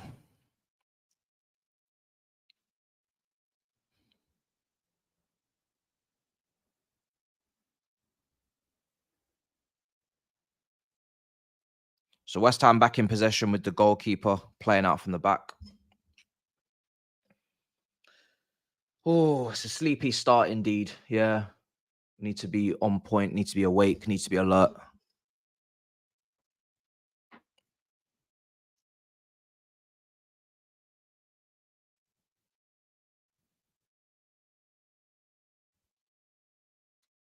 It's Cucurella. I always say as a content creator, it's very wise to have two platforms. And I don't mean Twitter, Instagram. Well, I guess you could count those because you can actually monetize those, but I don't really see those as platforms that you can actually live from, to be honest, unless you have stupid amount of followers. But because look, the other day, for instance, let me give you an example. The other day, YouTube was down. And after the Chelsea Tottenham game, nobody could upload reviews. Nobody could upload videos. Eunice couldn't get his review out until like 1 a.m. Expressions couldn't get his review out. I don't know if he ever did one in the end. Miz couldn't get his review out. So if you just rely on one platform as a content creator and that platform goes down or something happens, what now? What now? You know what I mean? So you need to have two. That's why I had YouTube before Twitch. Twitch wanted to move mad. And then obviously now these guys are coming along and they're doing the business. So you gotta be clever, man. Otherwise, this shit ain't gonna last for you. You'd be unemployed before you know it. That was a big save from Petrovic. 8 minutes. It's a very sleepy start from Chelsea, man. Very sleepy start. Chalobah's played it out wide. We need to get our foot on the ball, keep the ball. We are playing with a 3-2 build-up. Cucurella. Look at Cucurella picking up in the midfield. Run with it, Gazelle. Run. Run, Gazelle. Run. Jeez, man.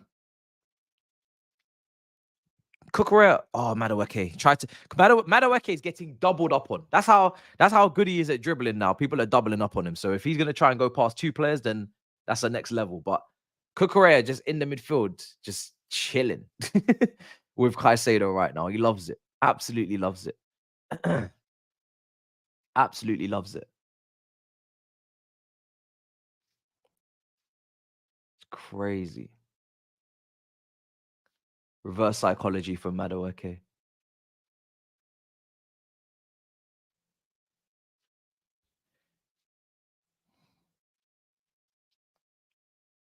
Nine minutes.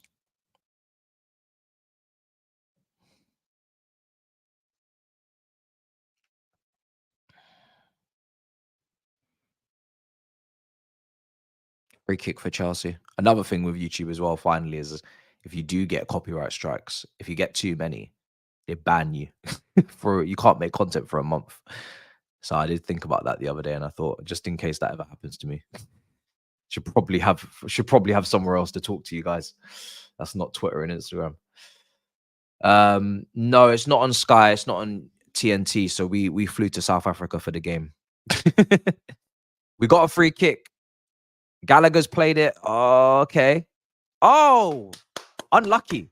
That was actually a good set play from us. That was actually a good set play. Very good set play. I very much thoroughly enjoyed that. There was a plan. Who was on the end of that? Oh, it was Jackson. Okay. I thought it was a centre back. Yeah, it's Jackson. That's all right. Makes sense. Thoroughly enjoyed. Come on, Chelsea. Need this first goal. Corner. Whipped in. Oh, headed away by Zuma. There's no one even near him. Antonio. Caicedo.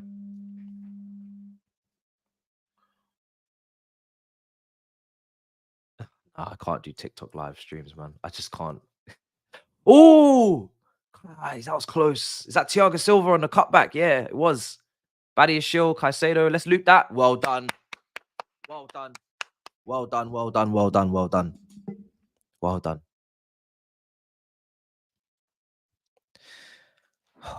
Could have been 1-0, man. We've had couple of moments at the near post for the keeper now. Palmer. Out to Cucurella. I love this 3-2 build-up, man. I love it. Finally, something structural that we can actually build out from the back with Cucurella midfield. It's beautiful. Mudryk. Jackson. Turn. Swivel. Go on. Play it. Ah, lucky. Heavy touch. Bro, this new build-up structure that we're playing, we haven't seen it since pre-season. Cucurella in midfield with Caicedo, with the three at the back. So much more secure. I can see the passing lanes. I'm seeing the triangles. It's making sense. It's thoroughly enjoyable to watch. I don't know what Silva's doing making them runs there. Nearly worked. Areola's had to make a couple saves now. Petrovic had to make a couple saves. It's looking like for the neutral, a good game so far, people. Here's Kudus. Yo, look how strong Kudus' upper body strength is. Look at him. His upper body strength is crazy. That's why I was kind of worried about Gilchrist on the right back, but he's played Chalobah now, so it should be all right. But Gilchrist versus Kudus, I don't think I really wanted to see it. I'll be honest. I don't think I wanted to see it. He's too strong. He's far too strong. Here's Kufal. Kudus. Kudus has come over to the right side now. I think these guys are just going to be drifting.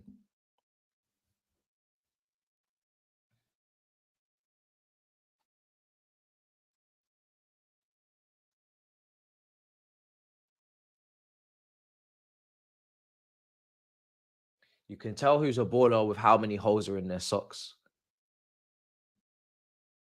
Do you reckon Palmer can still win the Golden Boot after yesterday? Listen, he shouldn't really be winning it. Let's be honest. Like if Haaland's fit, his whole game is literally stay in the box and score goals. Like if he doesn't win it, it's a bit of a joke. Whereas Palmer is literally dropping into midfield, switching play, linking up, creating chances. Like he shouldn't really be even winning it. So, I don't think he'll win it. No, I don't think he will, because I think Haaland will be fit to the end of the season. He will be banging in goals. And then it shouldn't really be a combo. And he's on 25 years. No, it's not. It's just done. It's finished. I didn't realize Haaland was that many ahead. Haaland's got 25 Premier League goals, and Palmer's on 20. So, nah, it's just nice for him to be in the conversation. But realistically, Haaland would have had to have stayed injured for that to be even a thing. It's so crazy, man. Cucurella just playing in midfield. This is the life. This is the life now. And he's so confident as well to receive it. Like he's not scared at all. Cucurella wants the ball, all the tight spaces. Man said, "Give me the ball." I think he's probably enjoying his football even more in that position. Getting much more touches. Probably feels much more responsibility. Here's Madueke. Jackson. Finish. Palmer. Yeah. Yes! Cole Palmer! Just as I say, the Golden Boot race is over. He's like, no, brother, let me have one more shot. Come on. What a finish. Come on. What a finish, man. What a finish. I didn't even think the crossing initially from Madueke was very good, because it didn't really have any height to it. but somehow it managed to find Jackson, who had a swing at it, and it just kind of just bobbled into Palmer's path. It was Gallagher and Palmer. Palmer's the one that struck it, and it's into the bottom corner. Come on, man. Yes. I need this win today. Another London Derby day, bruv. Yeah, look. There we go. Nice finish. Areola does get a touch to it. I think he's kind of diving like that. Yeah. And it's just, he's just not able to keep it out, man. Palmer runs onto it. Come on. Those are the positions we want this brother in. That's what we want to see, man. Come on. Come on. Good stuff, man. Good fucking stuff. Oh, man. Oh, brilliant.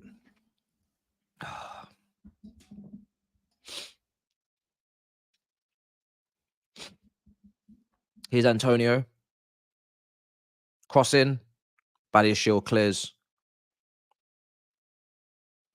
15 minutes gone.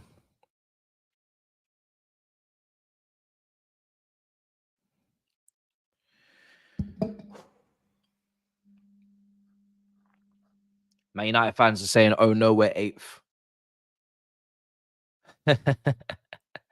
Man United fans are finished right now in the comments. They're like, oh shit.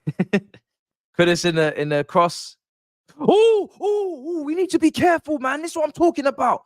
Fucking set pieces, people. They just hit the bar. And I think it was Bowen, who's actually got a knack of scoring from headers recently. But my days. Look. Cucurella. Oh, my days, bro. Yo, Bowen. Oi. See what I'm saying on the set pieces, people. It's not a joke. That is literally the biggest problem today, man. Them set pieces. And it's not even one of the guys I mentioned. It's Bowen that we lost a header to. Cucurella needs to do better, man. Get goal side of him. What are we doing? Here's Palmer.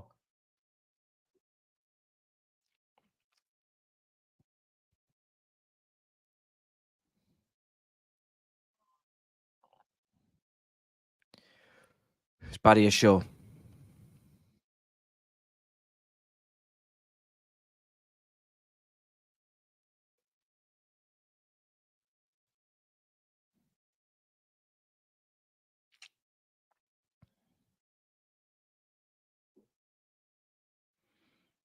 Petrovic clears. Caicedo. Jackson. Gallagher. Mudryk. Mudryk left side. Cut back. Finish. Oh, unlucky Madueke. Deflected over the bar for a corner. Oh, that would have been a wonderful goal.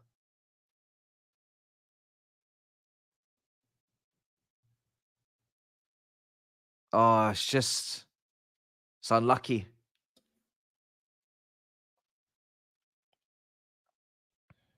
Deflected over the bar.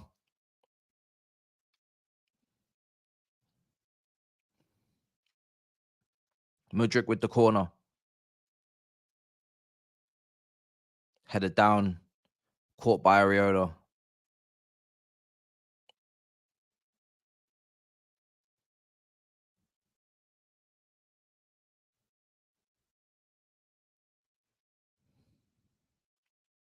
It's Alvarez. Bowen. Good turn. Kufal. Cross. Caught by Petrovic. Could have been 2-0 up. But also could be 1-1. Easily. West Ham have had some chances as well, so can't complain.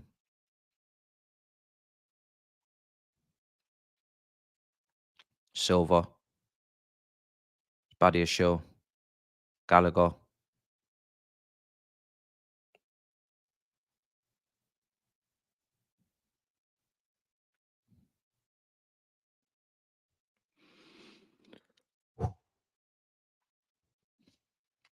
It's been good though. I mean, the stats are that 5 attempts, 3 on target, and West Ham just the 1 attempt with the 1 off target.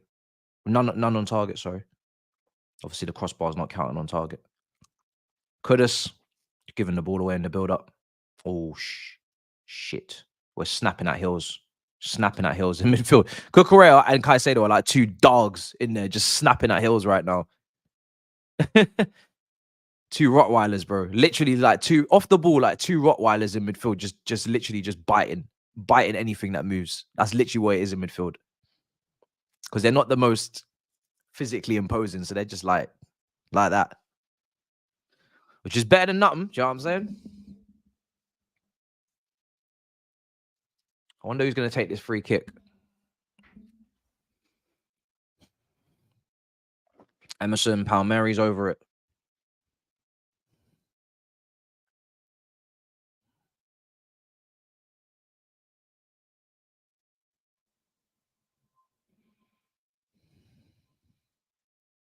Cross in. Petrovic plays forward. Caicedo. He's actually made that into a good pass because he was stumbling. Madueke. Well done. Check back in. All right. Where are we going now? Cross. Oh, wonderful. Oh, Mudryk couldn't get his head on it. What a good bit of play from Madueke, man. He's had a really good start to this game again. Tell Iceman to hold that. Yo, Mudryk. Cucurella. Cut back. Oh, unlucky. Keep it up, boys. Keep it up. Not far from the second goal. Madueke. Silva. Cross. Oh, Jackson. Obviously. Oh, man. XL bullies. Facts. Little terriers. Facts. Yo, literally. Gala dogs. Oh, my days, man. Yeah, honestly, yeah, the new system is taking a long time. And maybe that's because, well, he kind of said that he's been having to play certain players or big names or whatever. And maybe he means Enzo and he hasn't been able to tuck the fullback in because Enzo needs to play in the pivot. I don't know. We'll talk about it at the end of the season. But it's taken a long time to get to this stage with this system. But it does look good. It does look much better. It's an extra centre back as well. But again, we have to take it into the context of the fact of who we have available. If we have Gusto available, do we still play him as a right-sided centre back in a 3? If we have Enzo available, does he put him on the bench and play Cucurella midfield? This has kind of been something that we've had to come to because we have nobody there. Will we stick to it if everybody's available? That means putting big names on the bench. You know, it's all about the results, but it takes balls to do that. So it's, we'll see. But it's good. It's good to watch so far. I don't mind having Enzo on the bench if we're winning. You know what I mean? You know, so, but I don't think the board will be very happy because they've obviously spent a lot of money on him. So here's Mudryk with a corner.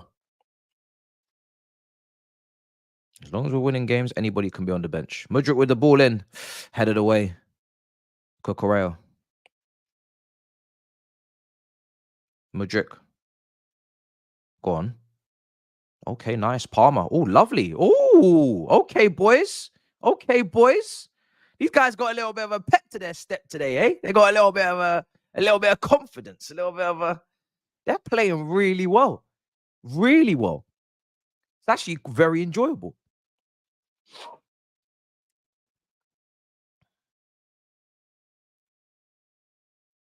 It's very enjoyable to watch. Mudryk. He's got confidence today, Mudryk. He's playing well. Playing very well. Here's Caicedo, Gallagher. Oh, got bullied. Antonio's too strong, man. Too strong. Oh, Antonio. Oh, oh, Gallagher. I'm not gonna lie, bro. He had you there. He got done, bro. Oh my days. Yo, show me that bit of skill again. Oh, they're just showing the foul, bro. Antonio was moving mad. Who foul? Cucurella. Badia Shaw.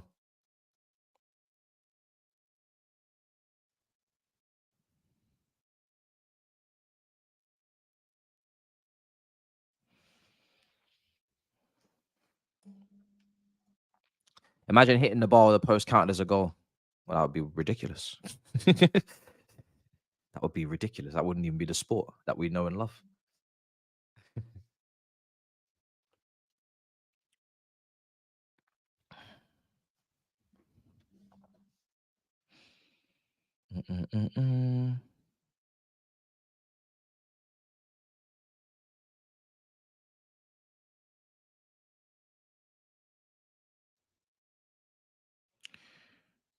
Just trying to. Kufa on the right hand side. Cross comes in. Well done, Chalobah.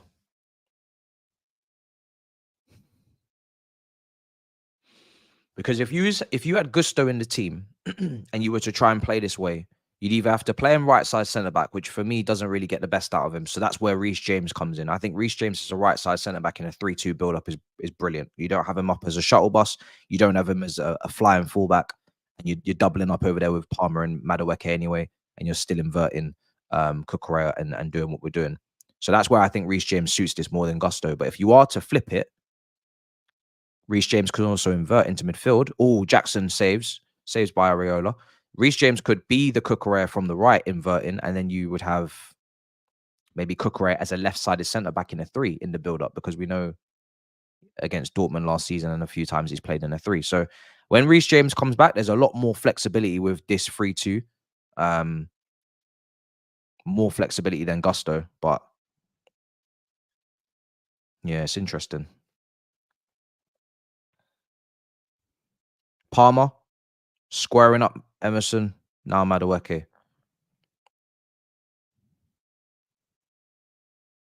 Jackson.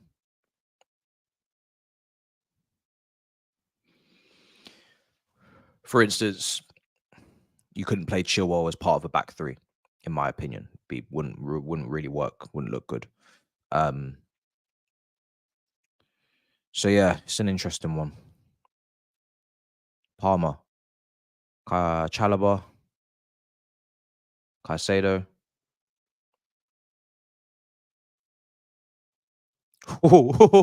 Oi, listen, look at Kudus. That was a fair fight. You let that play on, to be fair. I like a little bit of a scrap. That was a proper scrap. Caicedo fighting for his life versus Kudus. You see how strong Kudus is? Is what I'm saying, man. That brother's strong. You can't have Gilchrist with him, man. It's not fair. It's not actually fair.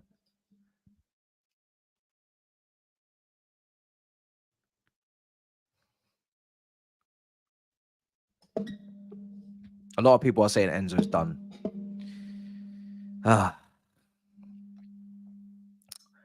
When he's not, we will be there. Here's Paqueta. Badiashile. They're looking for Jackson in behind. It's a great ball. No, Bono's going to get there. Unlucky. Madueke. Oh, this is a great game, you know. Really, really good game, I must say. Caicedo. Palmer. Madueke. Palmer. Shot. Unlucky. We need long-range shooters, bro. Someone needs to get this trait. Mudryk, Palmer. Madueke.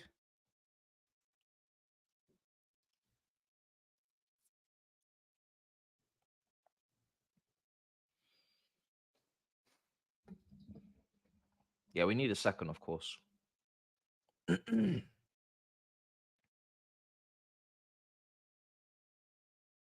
Yeah, that's what I'm saying, bro. One bad season with a hernia, and people are saying that he's finished. It's not. I'm not involved, bro. I'm not involved. I'll be honest. I know the baller we've signed, so I'm just gonna let it play out when he gets back. Can't believe people are discarding this guy. It's crazy.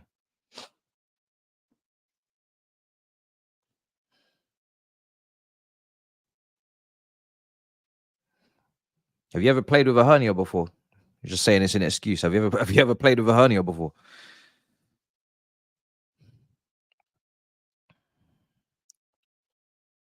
I don't get how someone can be injured and it's an excuse as to why they're not performing at their top level. If you're playing with an injury or pain, you're not going to perform at the top level. I think that's kind of like obvious. I don't know how people see that as an excuse. It just seems a bit silly to call that an excuse. Obviously, depending on the injury, but if I ask you to go rock climbing with an injury, I think it makes a difference. Go on! Yes! Come on! Gallagher! 2-0! Yes! Come on! Come on! What is going on here today, man? What is going on here today? What a finish as well. What a finish. What a finish. He's amongst the goals towards the back end of the season. Come on.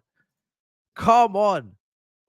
Brilliant finish from Gallagher again after what he did last week. But that was very, very wise as well. Wise finishing. Head down, over the ball, connected, laced it, bottom corner. Brilliant play. Everybody involved.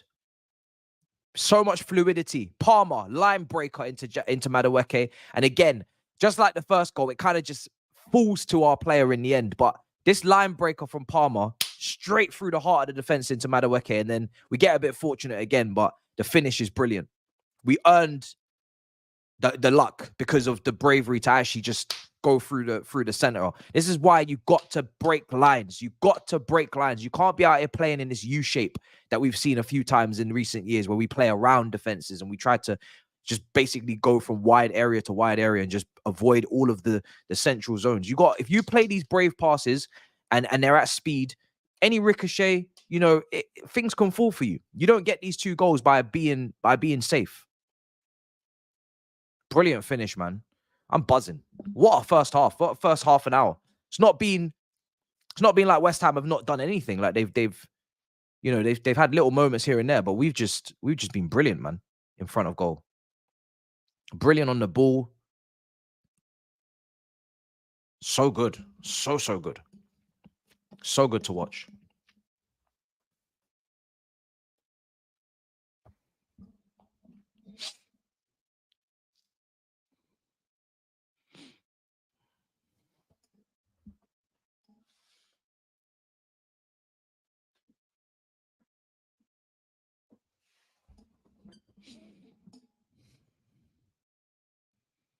"31 minutes gone."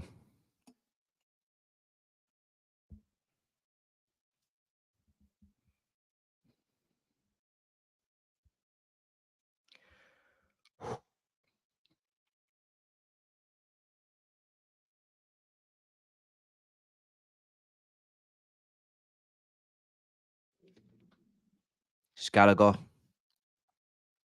It's Cucurella. Badiashile. It's Jackson. Palmer. Madueke. It's a bit of a silly shot. Didn't really line that up properly. Thing is, he had time and space to line that up properly as well.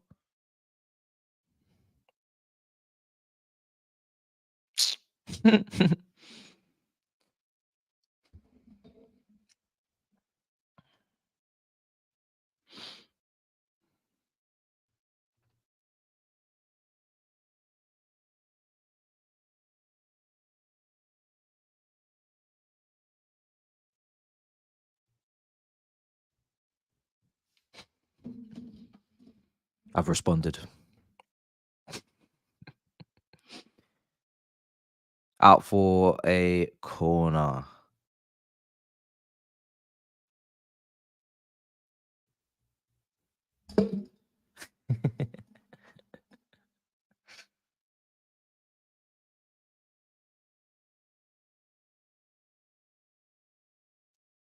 Yeah, man. I will remember this. I'm not gonna lie. All this Enzo slander, I will remember it. I will remember this. I'm documenting this day. It's gonna go down in history. Can't believe some of the things I'm hearing. It's mad. But it's alright, it's no problem.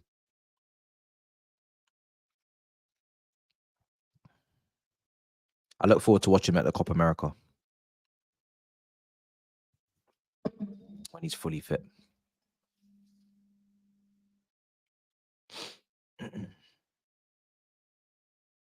None of them, brother.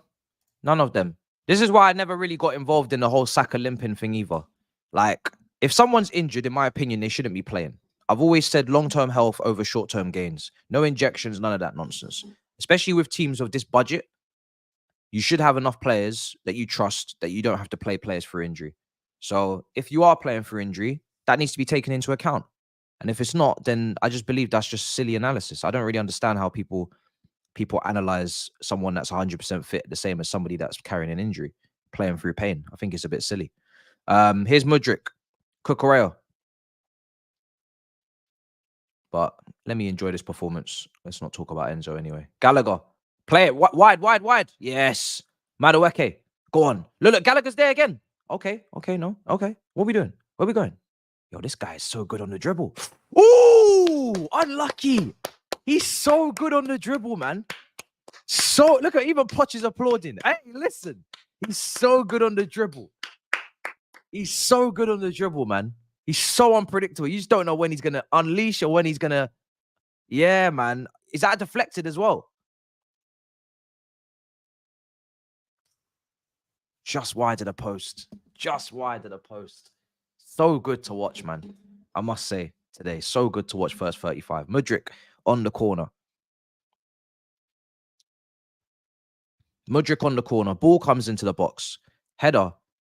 Yes! Come on! Whose goal is that, though? Is it Madueke's with the last touch? I think it was Silva with the header. 3-0. This has got to be probably so far the most impressive performance of the season. 35 minutes gone, 3-0 up and cruising.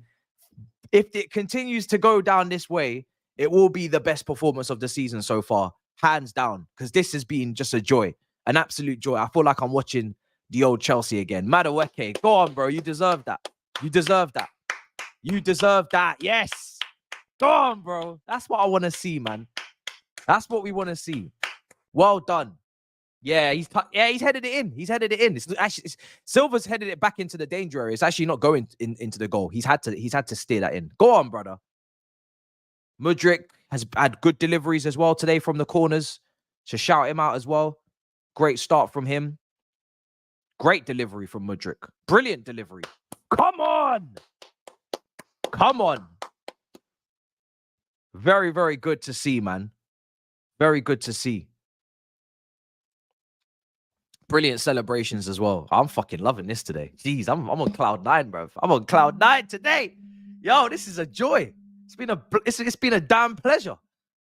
This is brilliant. Keep this going though, please. Don't drop off in the second. I can't believe this is happening. 3-0. I'm actually shook. I'm shook. Jackson. I can't believe it. Jackson, Caicedo.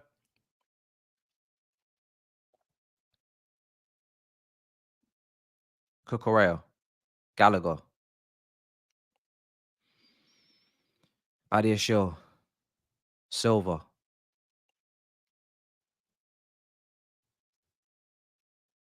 Yo, the weight of pass, the vision from everyone is so good. Palmer 1v1 Alvarez. Cutting in, chopping in. Ball across. Oh, 4. Gallagher, how? Gallagher. Oh, my days. Oh, my days, Gallagher.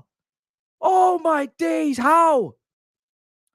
Oh, my days, it could have been 4. Oh, man. I can't believe it. I actually cannot believe that's not gone in. Oh, that's so peak. Oh my God. How has that not gone in? How?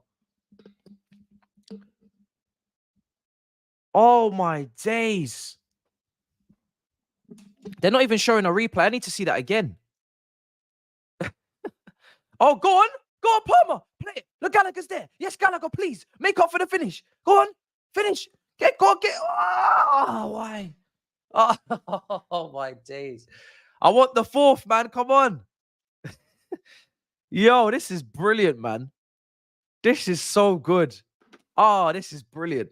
We need that 4th, man. Come on, Gallagher, man. Oh, my days. He just, you know what it was? He didn't know whether he wanted to get the left foot on it or the right foot. Get that 4th, man. And I really do think, I think 3-0 is brilliant. But if you get that 4th, I think West Ham at that point will actually give it up. They'll say there's no way back. I think they'll say there's no way back. And I hope they start taking off key players and just say, fuck it. And they got a game in midweek. I don't know. Maybe not. But yo, mid-6 is going to be fun this week, bro. Lawless is getting cooked. Lawless is getting cooked. Oh, man. This is so good. I hope that they can. I just want them to take their chances, man. I want them to I want someone to leave with a hat trick or something. If you're going to be playing like this, I want someone to leave with the full hat trick or something, man. This is crazy. This is so good. Ah, so good. The team looks ready for Conference League, bro. I'm not looking at conference, bro.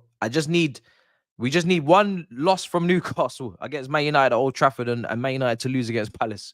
I am not leaving without that Europa, bro.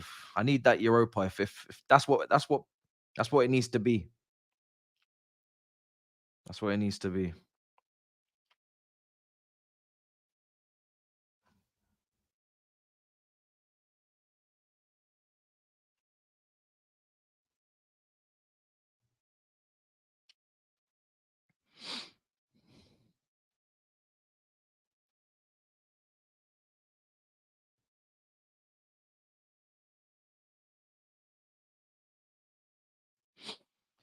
Ah, Paddy Shill, Cucurella,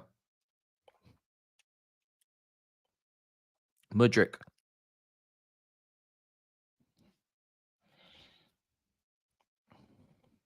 Silva, Madueke. What's Chalobah doing there? Madueke, delivery, good ball, headed away. Cucurella, well done. Caicedo.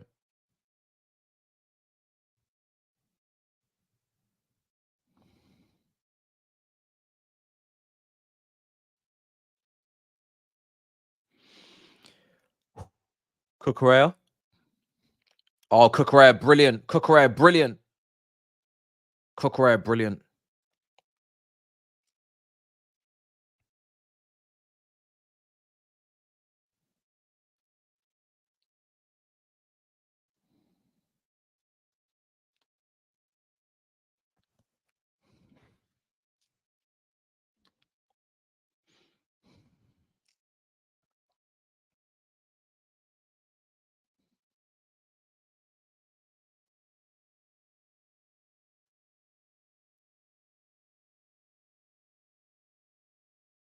Oh, do you know what? Gallagher's unlucky. It's not actually a bad miss. I can't lie. I'll be honest. He gets his foot on it.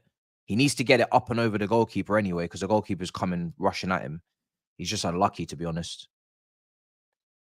He's just unlucky. Got a good connection on it.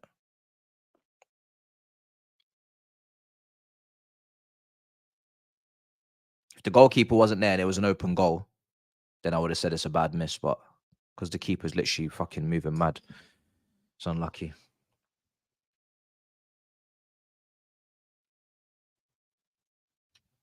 Yeah, Moyes is gone. We know Moyes is gone anyway. Do we see a blue balloon today? I'm not gonna lie, I don't really need to see it, bro. I'm just trying to see fitness, bro, for consistency next season. That's all I'm trying to see, bro. I don't need to see it today. I'm moving hella cautious on that. Smash up the subscribe button, guys, because we're actually not far away from 85k, man. I think we're gonna hit it today. If you're new, if you haven't subscribed, if you're new to the channel, be much appreciated. Trying to hit 90k for the end of the season. I don't know if it's possible. Might be a difficult tall order, but we'll get as close as we can anyway.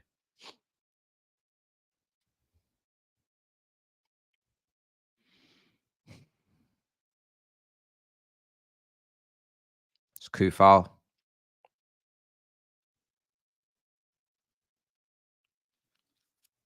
Here's Paqueta. Coup foul. Oh, he's nutmeg. Mudryk. Oh shit. Oh, it's off the bar again. Should have been 3-1. Oh my days. I'm telling you, crosses and set pieces is a problem. Jackson, go on. Look for Madueke now. Madueke, please make the run to the right. Well done. Jackson, can you release the ball? Oh, free kick. Jeez, man. That's the second time West Ham have hit the bar. That will also go down as being off target.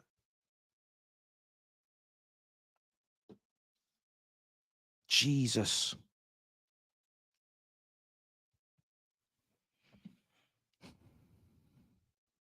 KingThabz nutmegged him there. Clipped it in. Off the bar.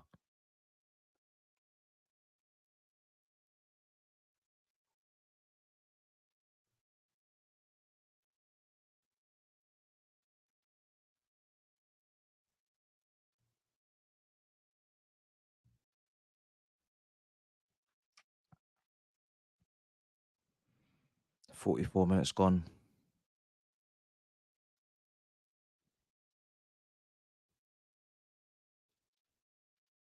Is he lying down for the wall? Please bang this in, man. Who's taking this free kick? It's probably going to be... We don't really have a free kick specialist, man. This is where Nkuku could have taken a free kick. I think it's going to be Gallagher. It suits her. It looks like it suits a right footer.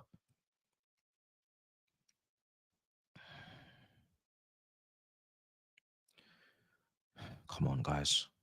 A fourth goal before halftime would be dreamland. Absolute dreamland. Palmer, unlucky. I thought that was a Gallagher. Madueke.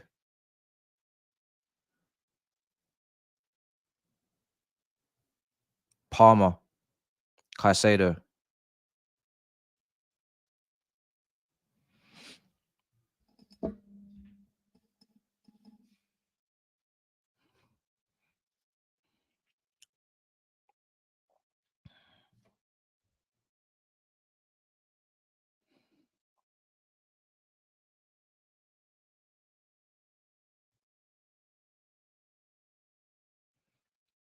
Why is this guy ringing me?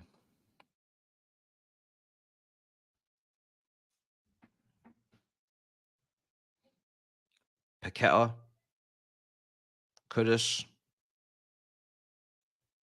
Clear that. Well done.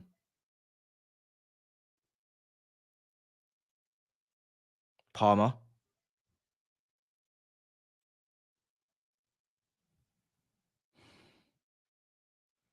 Silva. Caicedo. Mudryk. Caicedo.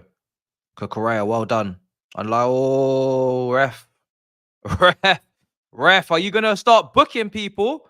Because it's getting a bit mad now. Thank you. Yeah, it's about time now because it's getting a bit wild out here. It's not, bruv, nowhere near the ball. Nowhere near the ball, nothing. Just don't know what Paqueta's doing. Seriously. The fuck was that tackle, bro? Yeah, West Ham fans have been criticising Paqueta for a while now. He hasn't been good recently, apparently. But I think it's just because he wants to leave now. I think his head's gone. He wants to go to Man City. Probably has a deal done with them already. Right, Madueke, Chalobah, Cucurella.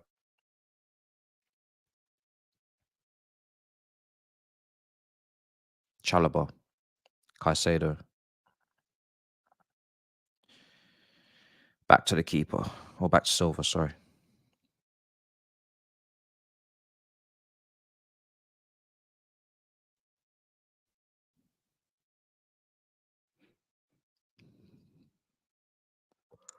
Gallagher. Paddy Show. Half-time. Wow. Best first half of the season, without a doubt. Not even a debate, not a competition. Best first half I've seen this season. So enjoyable. So fun. So good to watch. The attacking football, the build-up play, the wing play from both wingers. Everything. Just outstanding. Outstanding. No complaints. No complaints. Let me ring Eunice. Oh God. Hold on a second. No. No. Let me keep this short and sharp for you because I know what energy you're coming on. Where was you when we lost to Arsenal? Where was you? No. Why didn't you ring me then? Why? Because that was last week. Where were you? Huh? 30 seconds, my batty hole, bro. My batty hole. When you came on This Is Football, I told you, brother, don't back down from your original opinion. Bro, problem. It's May. These players, hear me out. Let me This tell guy, you bro, is so because I don't speak shameless. for too long, I promise you. I told you, just give the players some time because Poch is clearly cooking something. I told you he's not the problem. He's clearly, you know, Honestly, right now, clearly. you're in 7th place. He should get manager of the season. He has Madueke and Mudrik in 7th place. Should I just cut the call? Should I? He just said he should get manager of the season. Maybe I should just cut the call. He's clearly cooking something. Do you know how I know you're waffling? He has not played with a 3-2 build-up since pre-season. He has not been cooking this all season. He has just started to cook this now. And you know why he started to cook this now? All credit to him. Because we have an injury crisis. Because we only have 11 players available. He's only just found this now because there's literally nothing else he can do. So don't come here talking about he's been cooking this all season when we've seen about 3... Hold on a second. When we've had Vice Captain Chilwell making overlapping runs at left back, Chilwell at left wing, all sorts of different things. This has not been slowly brewing at all. Don't try that with me because I've been watching. Okay, no problem. Some bullshit. I'll just tell you one thing. You're right, but you're Matisse, right? You like to unpack and you like to give context. At the start of the season, I've given him his context. But you don't lose 4-2 at home to Wolves. You don't get battered 5-0 to Arsenal. We don't do that around here. We lost the balance at home. Do you see? Brother, do you know what? It's cute because you support Liverpool, so you can come with your outside non-emotional perspective. But if you supported Liverpool and you were dwindling in 10th, never been above 8th until the 5th of May, you wouldn't be calling me right now saying, "Oh, trust the process." This is the first game. This is one game out of about 4 this season where we played this well. And this is taken the 5th of May until with no European football, by the way, to be sitting in 7th for the first time this season. And you're talking to me about get out of here, get off my phone, get out of here. Calm down, Matisse, calm down. Start the season, he was playing attacking football. He was doing the possession shit. But then his team start dropping points. So he went back on his principles to try get a couple of results, keep his job. That's where you had your tough run. And now at the end of the season, it's been tough the whole way. It's been tough.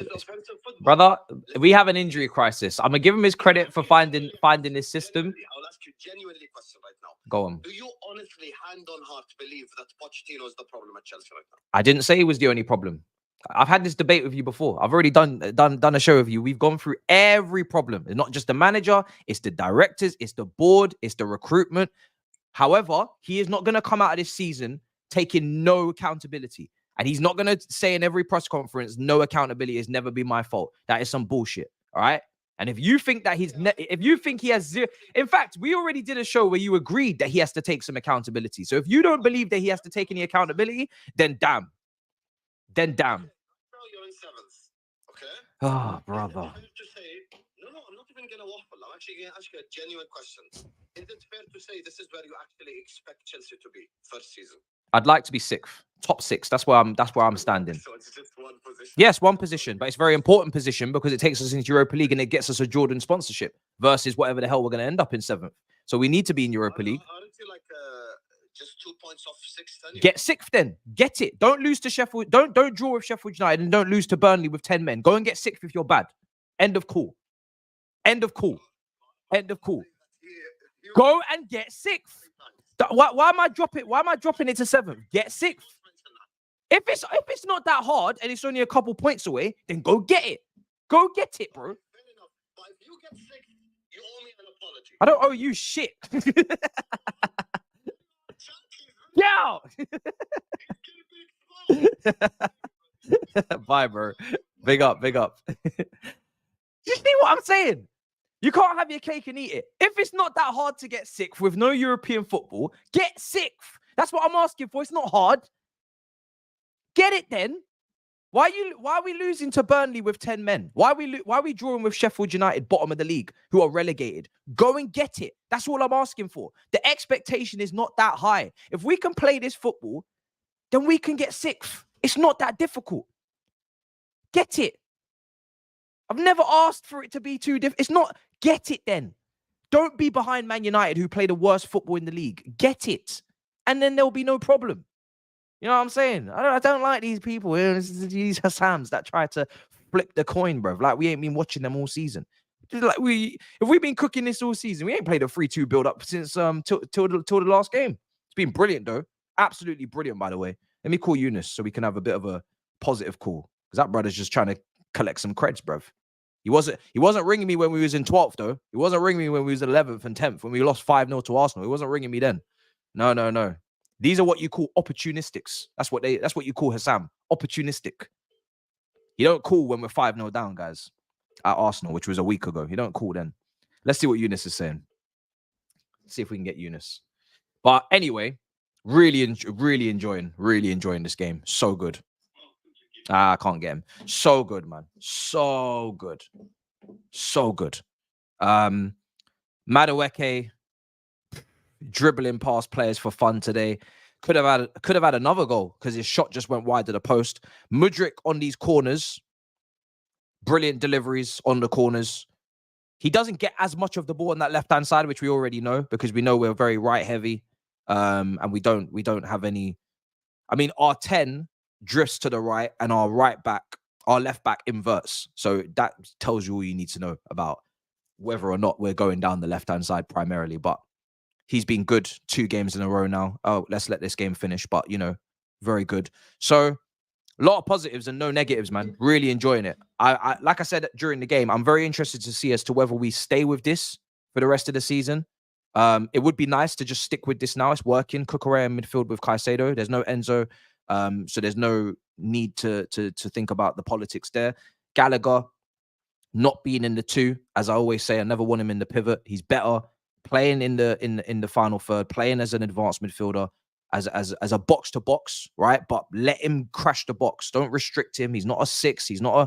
He needs to be crashing the box, getting goals. He needs to be taking shots. That's what he needs to be doing, and he's doing that. Palmer and him. So everybody's a lot more compact, closer together. Which is good as well. There's not so much distances in between the lines, and there's not so many gaps, which we've had a lot this season. Some crazy gaps we've had. As Hassam is saying, people only remember what just happened. I guess so what happened today, what happened yesterday.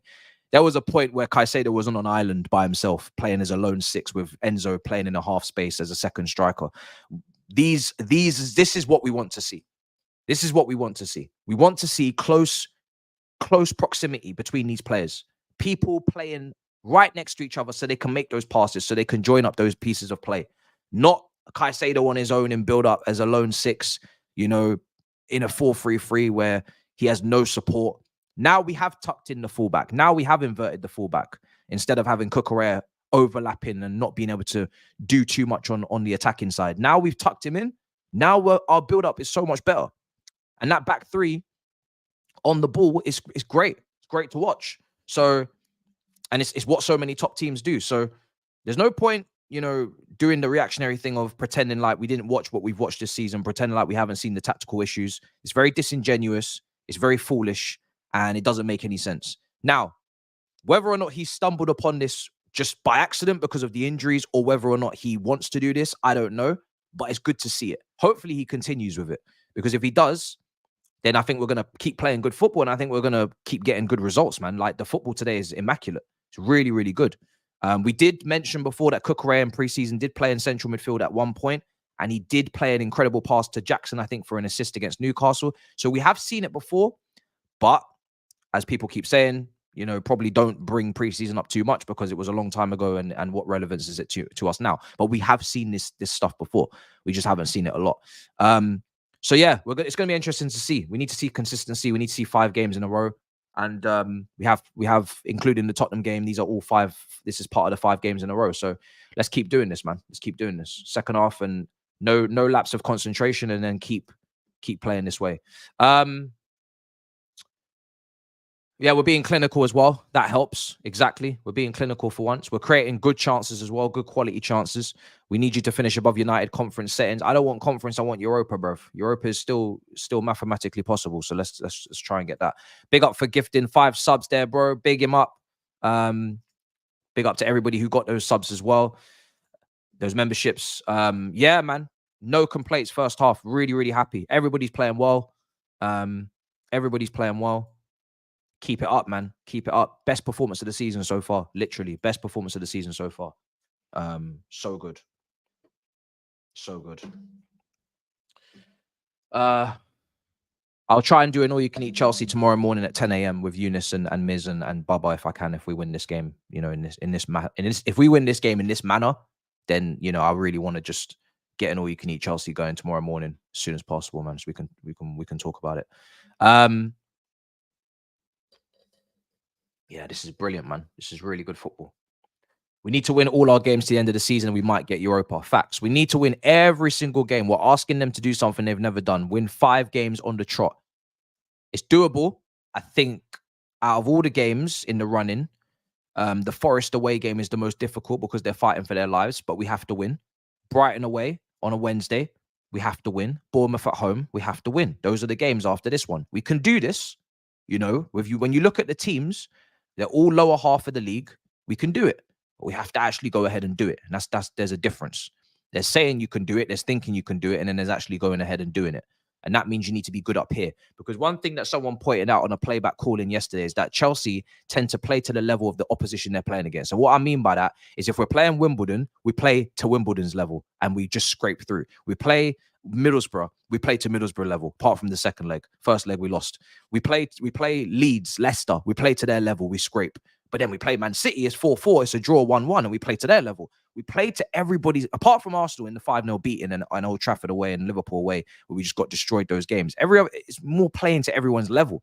And it's like, that means all the games are in close proximity most of the time, but it also means that you're not picking up comfortable, complete wins most of the time. So apart from those 3 away games where we just got absolutely destroyed, and 2 of them, you could say we were just out of our depth, and 1 of them was just an embarrassment at Old Trafford. But most of the time, we seem to be just playing to the opposition's level. We need to start playing to whatever our level is meant to be. Arsenal away was different, but Arsenal at home played to your level. Probably should have beat you. You came back from 2-0 down.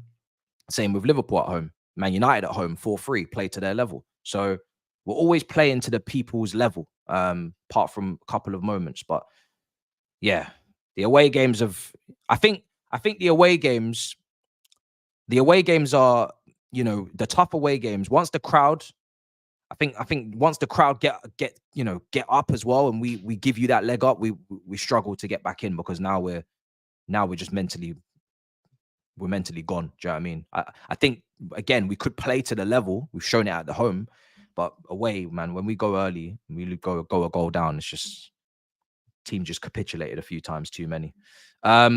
What's the criteria to get Europa? Is it 6th? It is 6th. Yeah, 6th is Europa.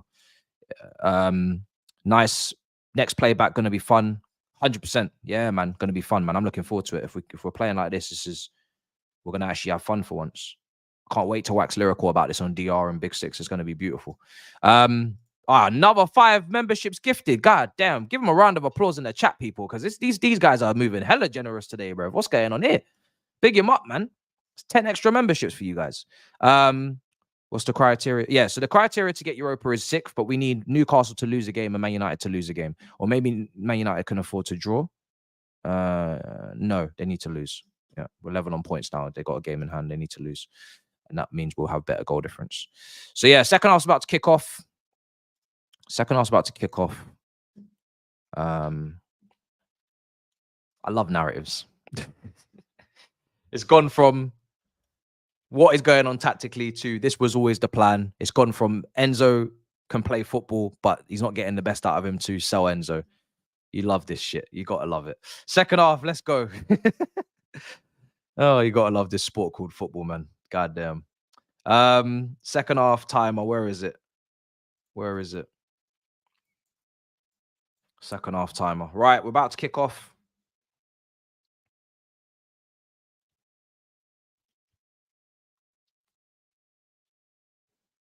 And bang, we're off. That first 45 flew by.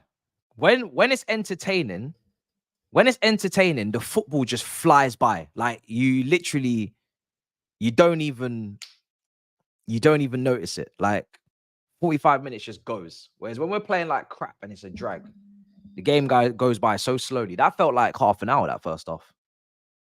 Let's get that clear, please. Let's not concede early in the second half. Kudus.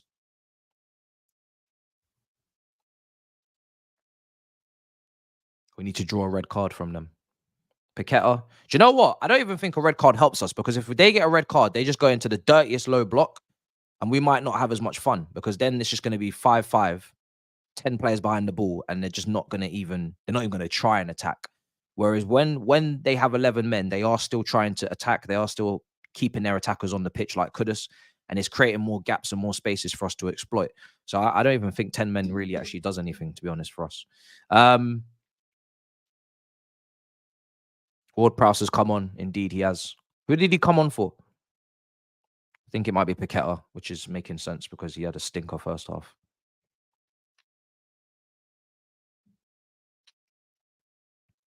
This is so good, man. Bro, listen, you missed the best first half of the season, man. I can't lie. You really did. Smash up the likes for sure, man. Fantastic. You missed the best first half of the season, bro. So good, man. I nearly shed a tear. I can't lie. I nearly started shedding a tear, bro. It was so good. I'm gonna watch the highlights. I'm gonna watch Match of the Day for the first time this season. I'm gonna watch the highlights, then I'm gonna watch Match of the Day, then I'm gonna watch it again myself somewhere. Oh my days. Oh, Madueke, please, what a ball. Madueke, tap it for Jackson. 4-0. Yes! Come on! Oh, it's beautiful. Fucking beautiful. What a game. What a result so far. Oh my days. Who played that pass to Madueke? What a ball. That person needs to get all the credit in the world. What a ball. An assist for Madueke and a goal today. Oh my days. We love it. What a performance. Who's played that pass? Is it Trev? It's Trevor, yeah? Chalobah. I hope the board are watching, man. What a pass from Trevor Chalobah. Look at this. Bang. Oh, it's beautiful. Perfectly weighted, perfectly poised. Into Madueke, tapping for Jackson 4-0. This is the greatest game of the season. I can't lie for us. This is my favorite game of the season, man. Oh, this is beautiful. I ain't felt joy like this in 2 years. This is probably our best performance in about 2 years. Maybe the Dortmund at home game in the Champions League, but oh, this is good, man. This is really good. This is right up there, man. Since the takeover in terms of this performance, it's just so good, man.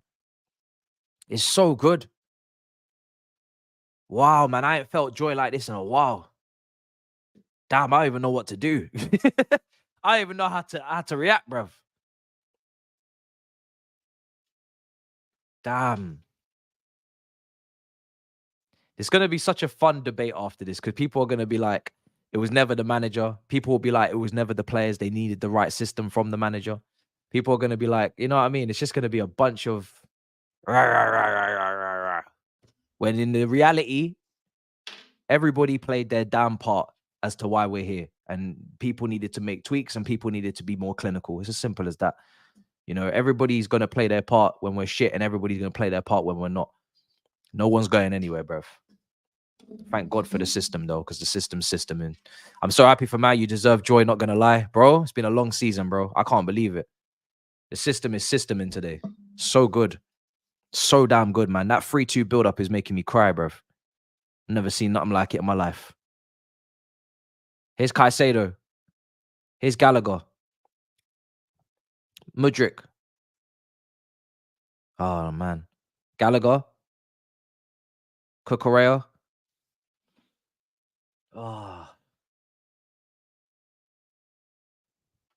Palmer. Madueke.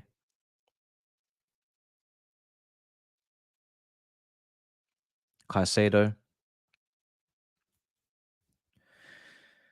Here's Chalobah. Madueke. Gallagher. Palmer. Cucurella. Palmer. Cucurella again. Silva. This is beautiful. West Ham have given up now. As I said, that fourth goal was always going to kill them. Now they've given up. We could just bop. Now we can really, truly just bop people. I can't wait to do the review, man. Damn. I'm buzzing. I actually cannot wait. Mudryk. Go on, Mudryk. Oh, fuck. He's not as good at dribbling as Madueke at all, man. That's for sure. Mudryk feels like more of a combination winger. And obviously he's got the pace. But he likes to do the 1-2s. He likes to play the reverse passes. So he needs more people to join up with. which is ironic because most of our players are joining up on the right.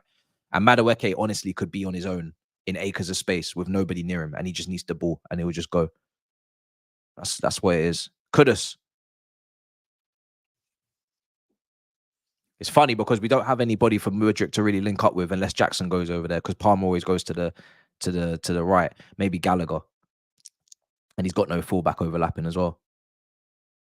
And Madueke don't really need as much help. And he's got all the people with him. It's mad.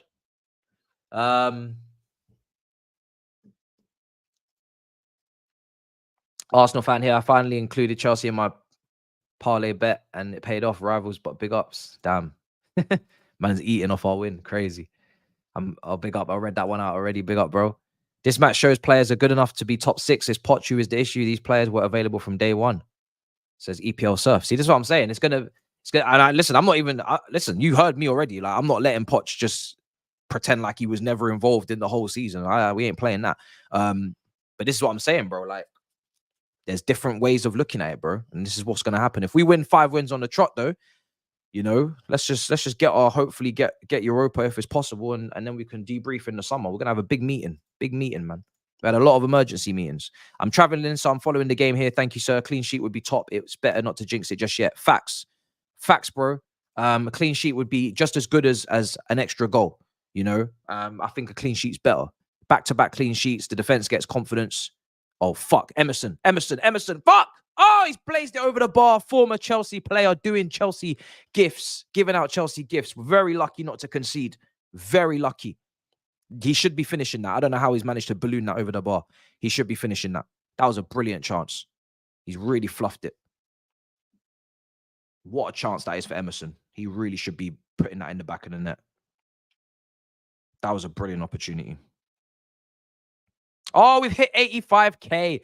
This day just gets better and better. Oh, my days. Is it my birthday or something? This day just gets better and better. Oh, my God. 85K, man. Big up your damn selves, people. And comfortably over it as well. This day just gets better and better, man. Fuck. What's next? What is next? Seriously. What is going on? This is crazy. Paqueta. What a day. What is he saying? Who says this? What a goddamn day. Who says that? I can't remember what film it is. I know the film is a big film. Here's Kufal. Big up, man. Come on, brothers. It's not my birthday. It's not my birthday. I said it feels like my birthday. It ain't my birthday, though. It ain't my birthday. It's a great day, though. Road to 90K. Not far, man. 5K away, man. This is mad. Here's Paqueta. Paqueta.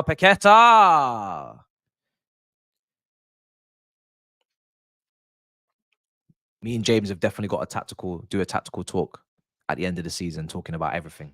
We're going to do a long tactical talk, man. 100% me and James. I'll bring the board. We'll do it in the studio, and it will be a beautiful, beautiful, beautiful recording, man. Talk about the in-depths of Chelsea and Arsenal tactically. Do a big, long pod.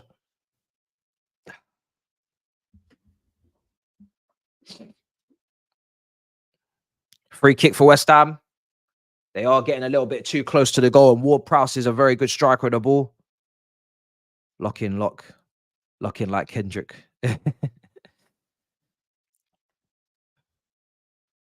I'm locked in, bro, to the game. I'm enjoying, bro. What a save. Oh, my days. Ward-Prowse, man. Please get out with a clean sheet if possible, man. Ward-Prowse, it's a great free kick. Brilliant save from Petrovic, man. Brilliant save. Brilliant save. Ward-Prowse is so good at them, man. He's so good. Just tipped it over the bar. Ward-Prowse, come on, immediately trying to... And that was going right in the top corner as well. I think it maybe would have clipped the underside of the bar. Told you 2 months ago, I think that Poch will be fine long term. It's just down to Chelsea fans being impatient. 1.5, 2 seasons. Congrats on 85K. Meanwhile, I just be watching City crush my dreams. So you're an Arsenal fan, yeah? You're an Arsenal fan, yeah? Ball in. Cucurella.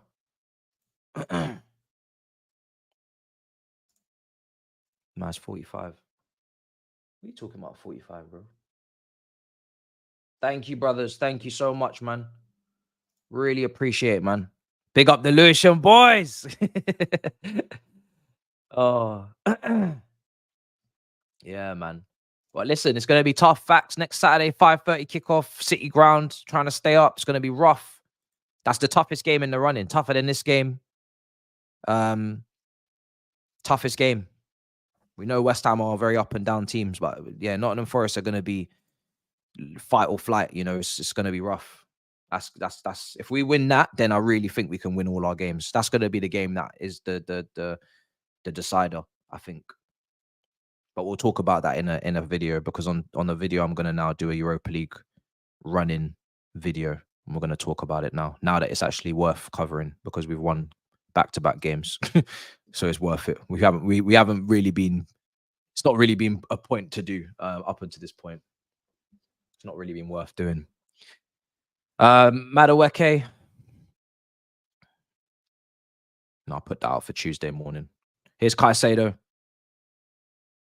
Badia Shill. Oh, I'm so happy. So happy right now. Here's Cucurella. This is beautiful, man. Just to watch the football. That's right. Get the control back. Get the control back. Here's Madueke. He's going to play it in behind to Gallagher. Gallagher on the right side. Put it in. Madueke. Oh, yeah, go on. Well done. Well done. Well done. Look at these triangles. People are closer. The formation is formationing. Caicedo. Madueke.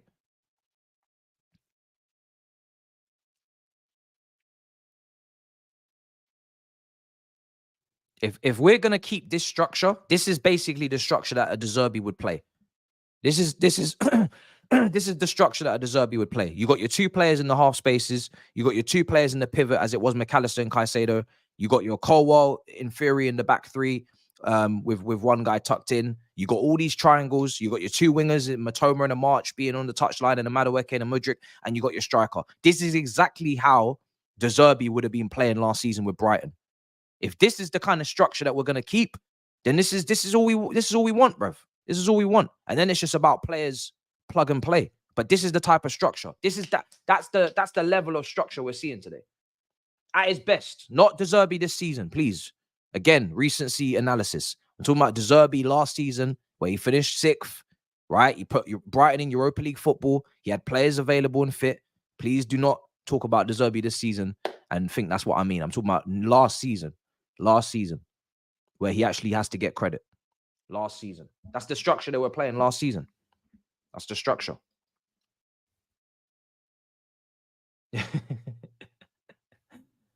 That's the structure, man. It's very similar. Very, very similar. Caicedo now today has got someone close to him where he can pop those passes. He was never playing in a single pivot on his own. He always had McAllister right next to him. You got to keep someone close to Caicedo. When he gets the ball, he could just pop it off, 1-2s, and just go. You need someone close to him. Much better, man.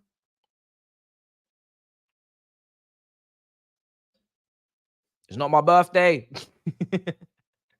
It ain't my birthday.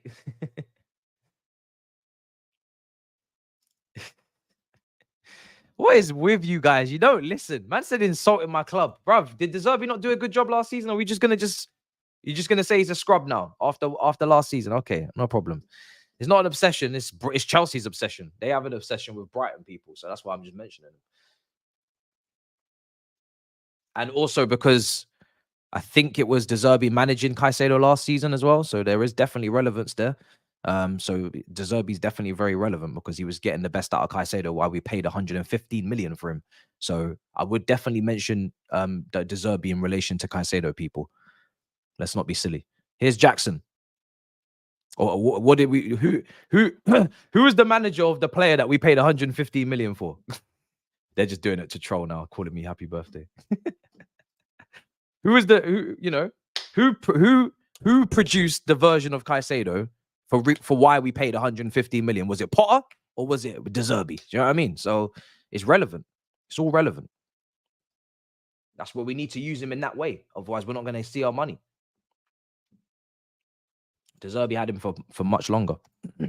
We're not going to see value for money if we don't play him in that way. Look at the performances Caicedo's putting in recent weeks. It's been brilliant. If he can keep doing this, people won't talk about the price tag as much. They'll probably always mention it because it's a lot, but not as much. Here's Madueke. Oh! Almost five. Almost five. Almost five. Almost five. Now everybody just spamming happy birthday. Okay, fair. Listen, I'm not rooting for him. I'm just saying that the structure that he put together last season is why we bought Caicedo. So it's good to see a similar structure, and it is a similar structure here today because now we're seeing a great performance from Caicedo in recent matches, and he's really looked good next to Cucurella. So it's definitely something that needs to be documented. I wouldn't just ignore it for sure.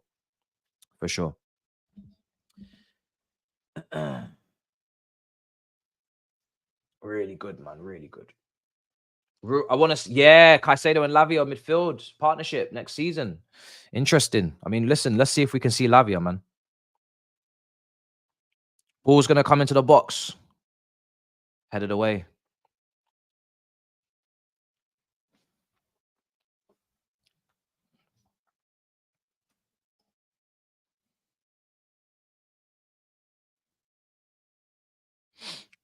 "62 minutes gone."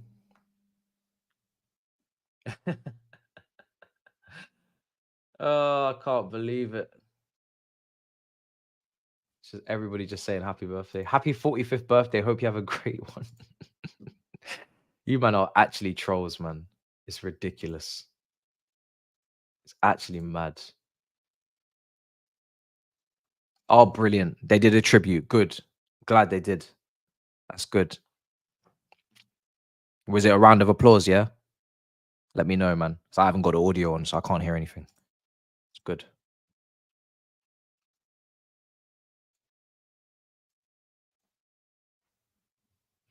Here's Madueke. Cutting in. Madueke. Can we get a fifth? Madueke. Palmer, let's get a shot off. Oh, straight at the keeper. Dear me. Needs to get more power in his shots, Palmer. Got to hit that with much more power, man.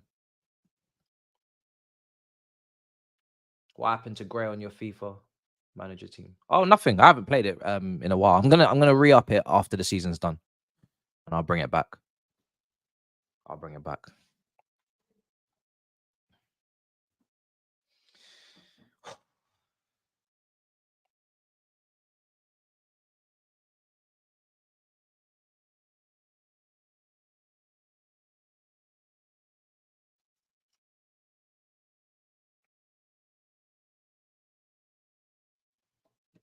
63 minutes gone.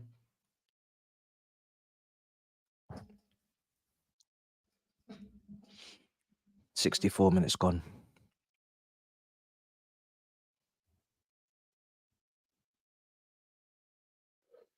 Oh, man. Yeah, man. I can't wait. Can't wait to discuss it at the end, man. Like I said, it'd be good to get a clean sheet. Jackson. Good hold up again. Well done, Jackson. Here's Madueke.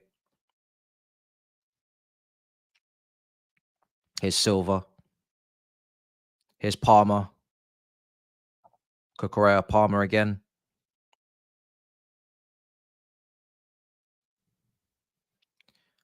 Palmer.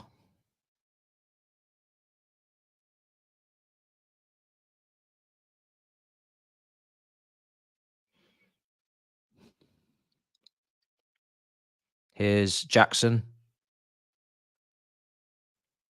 It's Madueke.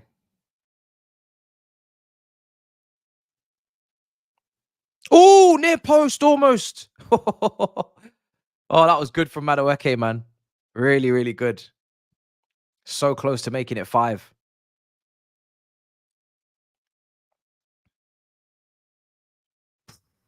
Unlucky.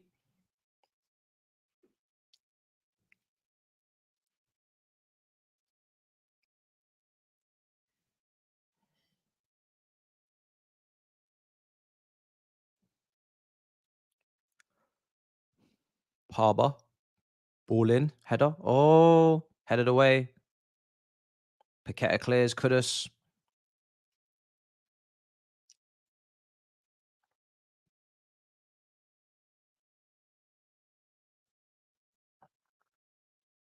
Antonio. Deflected for a corner. Let's keep this clean sheet, man. Come on, guys. Let's keep this clean sheet.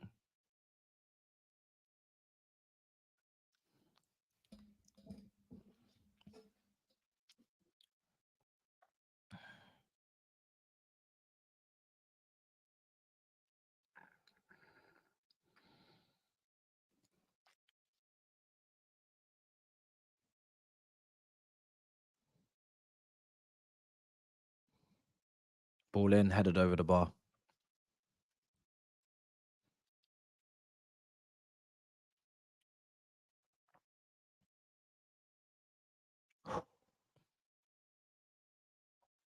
Headed over the bar. Got to keep this going.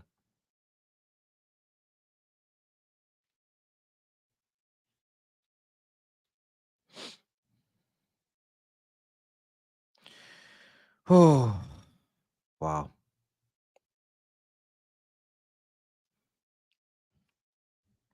People are saying this Madueke performance is down to Ruby Rose.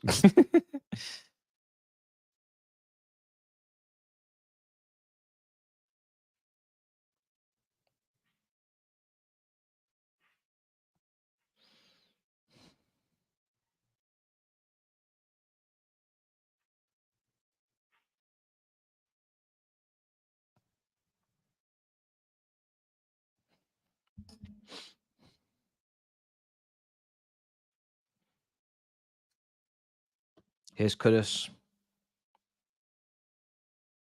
Kudus, cross. Caicedo on the ball. Mudryk is in some decent space on that left side. Here's Madueke though. Now Palmer.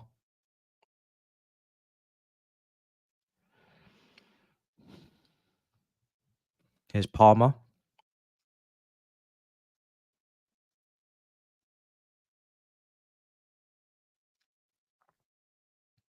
Badia Show. Do you know what's funny? This is a carbon copy of Arsenal. This setup, guys. Carbon copy. You got Gallagher playing in like this Granit Xhaka role. You got Cucurella playing in the Zinchenko role. You got the back three, Gabriel. You could have Saliba and you could have White, and it's basically our back three. You got Caicedo doing what Partey does with the build up. You got Madueke holding the flanks like Saka. Mudryk doing the same for Martinelli, and then you got Palmer as the Odegaard, and then Jackson up front. It's literally a carbon copy. We've literally just copied them from last season. This is literally just copy. That's literally exactly what we're watching today. Is exactly what Arsenal did last season. And I say last season because I think the profiles are a bit closer.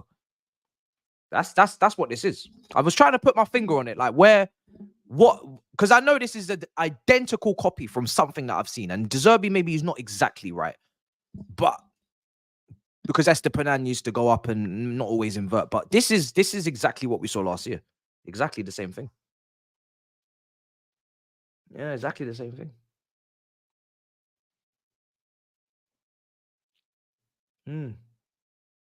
Free kick for Ward-Prowse.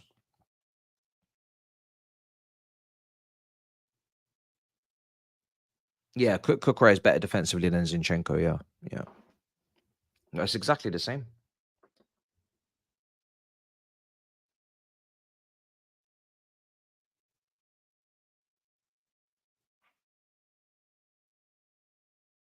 Whatever gets us to win. Facts, 100%. Yeah, whatever gets us to win. But it's literally exactly the same. Like there's not a single difference. Especially because I've already called Jackson the baby Jesus with the way that he drops in to link up and whatnot. So it's very, very similar. Very, very similar.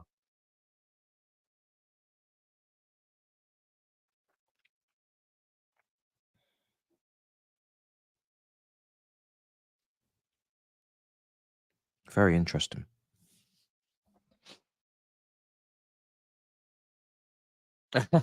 No, it's not taking my joy. No, it's not taking my joy. It's just a It's just something tactically that I just thought I'd say, because I think it's exactly the same. But it's not ruining it for me. I don't give a damn.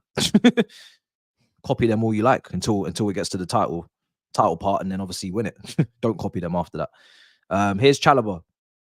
Here's Caicedo. They play good football, Arsenal, to be fair. Last season, they played great football, especially the first August to February. So I ain't got no shame in copying that. Just don't copy the trophy count.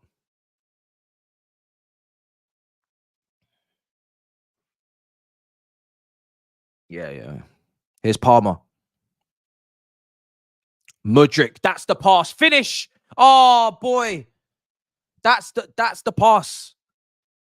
That's the pass, Mudryk. That's what we want. Running in behind. That was the chance to finish. Oh, here's Gallagher. Caicedo. Oh, unlucky.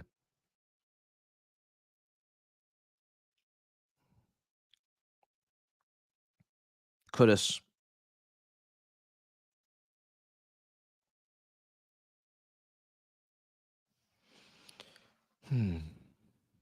Kudus switch.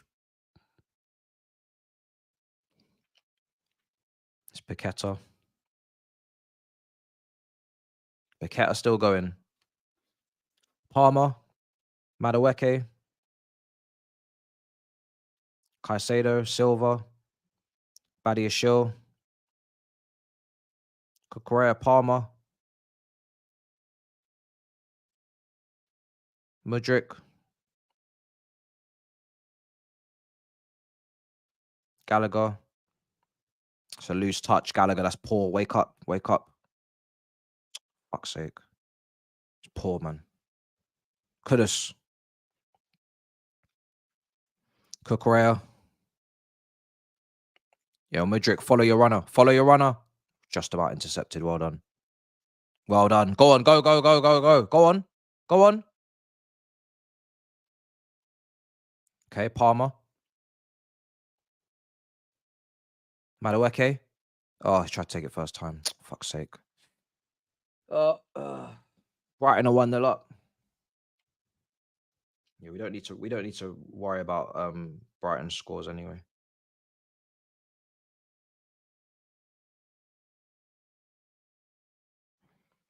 It's only Newcastle and United.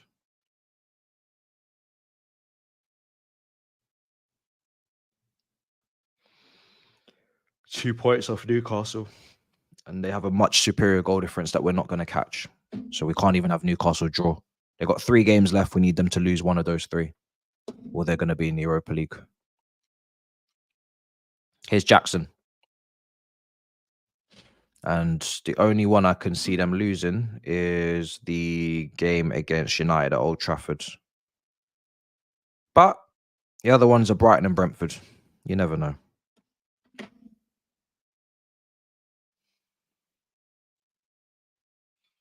Disallowed. Oh, God.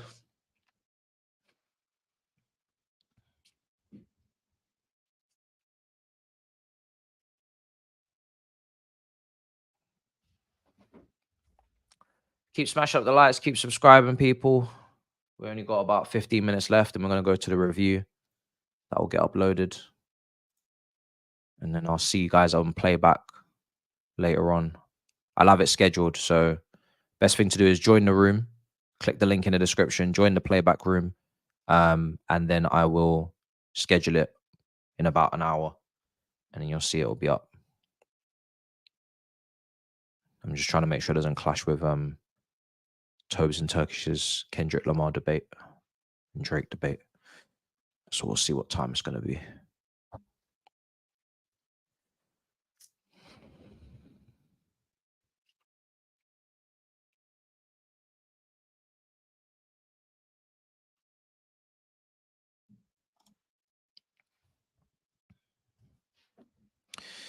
I love that Chalobah pass, man.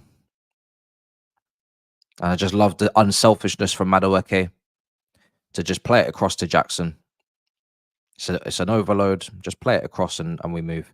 So Madueke and Mudryk have come off, and Nkuku and Cassidy have come on. Nkuku is on. 15 minutes he's getting. So I'm trying to think how that's going to look on a system standpoint. I think Palmer will go to the right wing. Nkuku will play on the left. And Cassidy and Gallagher will play in the half spaces with the same structure defensively. I think. I could be wrong, though, because Nkuku's not really a left winger. He should really be playing in the middle. Where Gallagher was, he should be playing there. In the left, top left of the box midfield. Here's Silva. Here's Chalobah.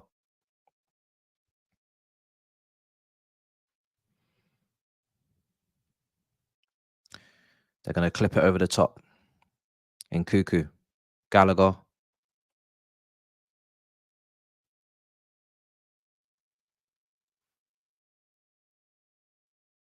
Oh, given away. Sloppy Nkuku. Well done, Cucurella. Cucurella has been so good recently, man. So good. So good. And I'm so happy that he's been at that level, because when I wanted him to sign initially under Tuchel in the back three, these are the types of performances I was expecting to get. And now I'm seeing him invert. It's even better. I don't think he really inverted that much at Brighton. I can't remember, but maybe he did. But now that I'm seeing him inverting as well, it's brilliant. Needs to keep doing this. I think he'll be fair to stay next season.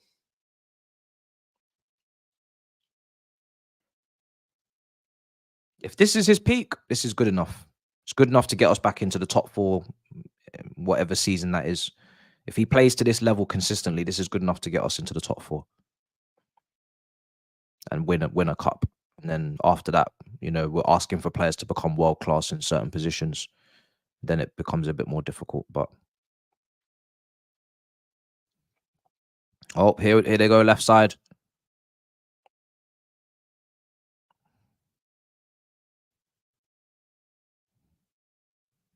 Cresswell. Bowen. Oh my God. Cleared. Emerson. Oh, Bowen. Oh, off the bar again. How many times are West Ham going to hit the bar? Jeez. Kudus fighting again. Cleared. Kudus is so strong. I know I've said that so many times, but this guy is just literally like he's just on a rampage. They've hit the bar 3 times today. Here's Kudus. The higher powers that be really want us to get a clean sheet, it seems. Hopefully we can.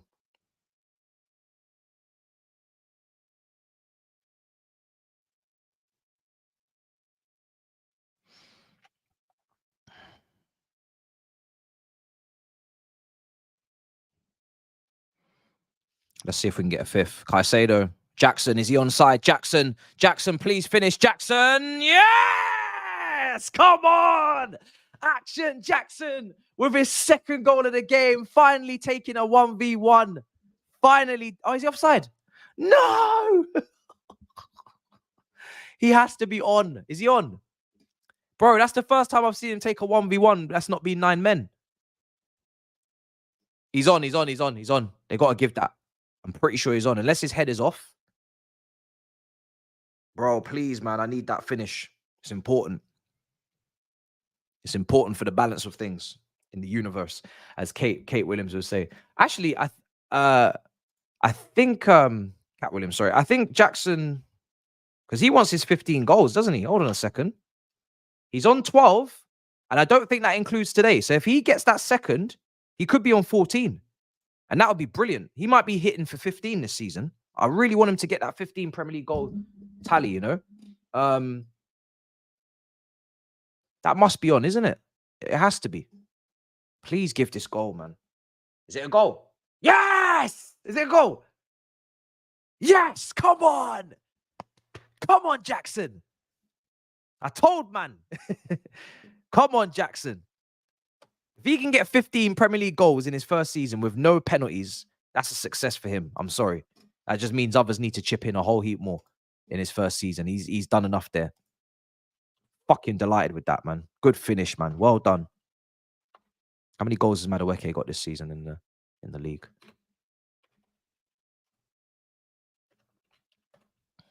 It's 5. So yeah, you gotta double that minimum. Modric has 4. Again, need to be hitting 10 minimum. Got to more than double it. Sterling 6. Again, double it because you're old. 12. So yeah, wingers. It's the wingers that need to chip in with more goals, man. Palmer and Jackson have done their thing. Come on! Yes! Buzzing. I will take that. Good finish. On top of all the other bits of play. Not saying he's clinical, but listen, got a nice goal tally now for himself. Good finish, man. Really good finish on the 1v1. I'm happy with that. And also Nkuku would have helped a massive lot for sure. What a finish.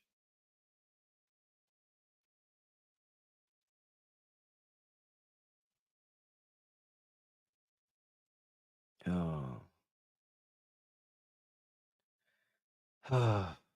Come on, man. Right, Chalobah's coming off for Gusto. He's going to get some minutes.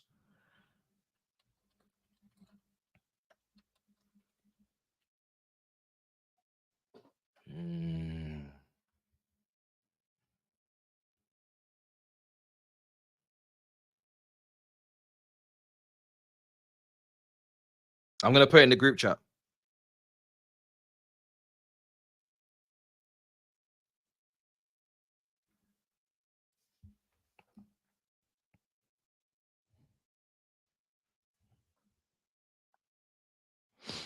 I'm going to tweet it on the Big Six account.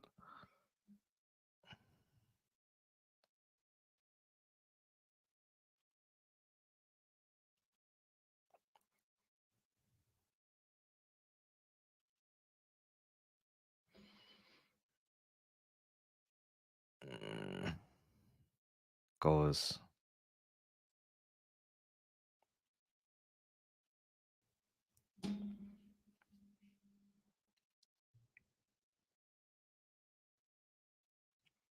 It's kind of crazy. No penalties as well, you know.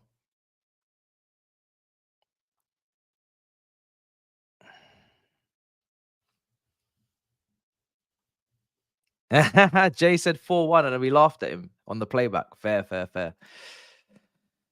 Oh. Emerson's been trying to score today. Running rampant. 5-0. This is crazy. Yeah, we need to not concede though. Yeah. Gusto's come on. So Gusto's on. The Sassy's on as well. Caicedo. Oh, that's not a great pass to Petrovic, but it's fine now. Badia Shill.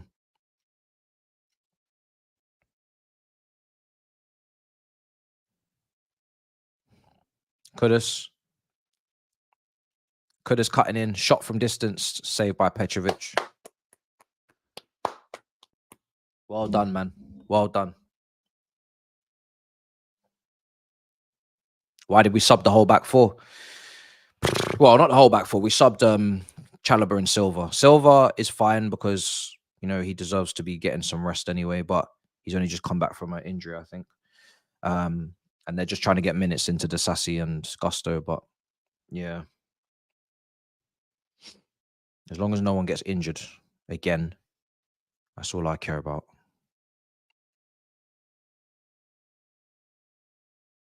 Corner's going to come in, swung in, cleared away. I mean, Disasi should help aerially defend set pieces and corners, and, you know, because West Ham are going to throw it into the box if they want to get a goal, it probably would be aerially. So Disasi should actually help with that at a bare minimum coming off the bench. His overall aerial success rate is much higher than everybody else. It's the one thing he is good at is winning the ball in the air. Here's Gallagher.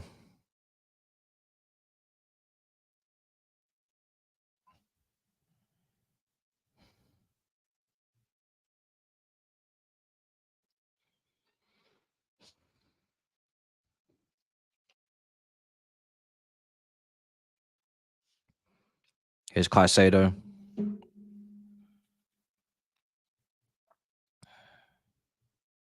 The Sassy.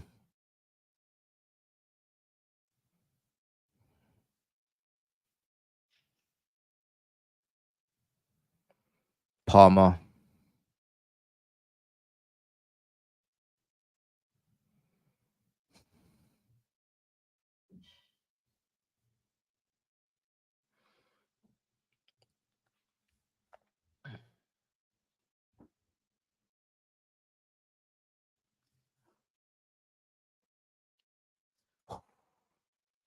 There's only 4 minutes to go. Gusto.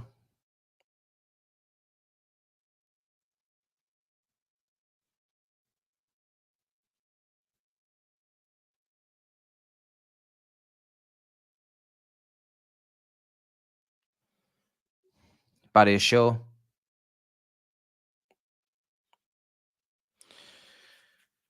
Above Man United with a 10+ better goal difference as it stands. Let's see if they lose to Palace or what happens against Palace tomorrow. I'll do the watch along for Crystal Palace versus Man United tomorrow as well. I'm definitely going to watch it. Now that it concerns us, I'll watch it.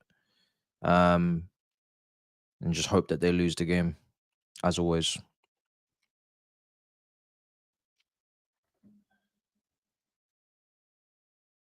Brighton have got a penalty.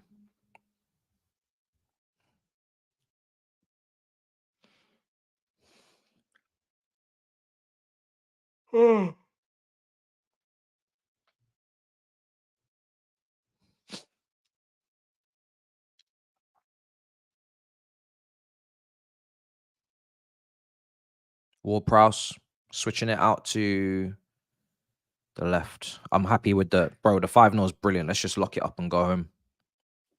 Hopefully. Let's just let's end the game here, man. Not too much added on time. Let's finish this up. Wrap this up, man. Let's wrap this game up.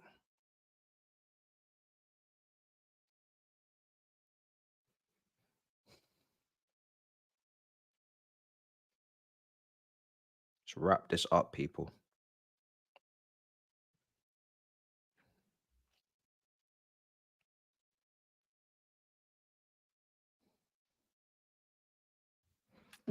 Is that Palmer coming off to be substituted? It is. Cole Palmer being substituted. Couple of minutes to go. I'm guessing it's Sterling coming on.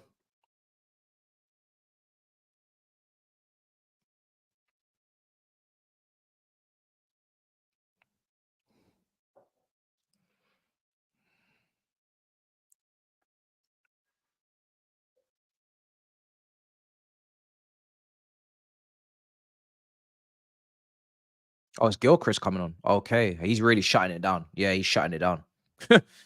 He is shutting it down. I think he's moving Gusto to right wing. And Gilchrist is going in at right back.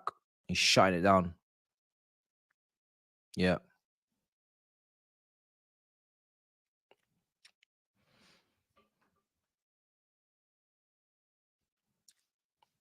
Our build-up's not going to be as good now, as you can see in the back four. West Ham push a lot of people up. Cucurella. Ooh, that was close. Nkuku does really well. Gilchrist. Play it back. There we go.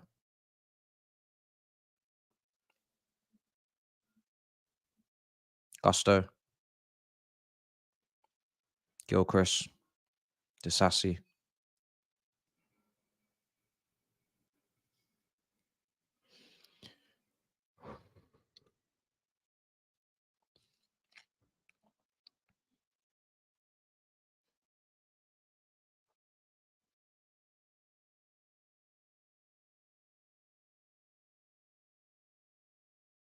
Disassi.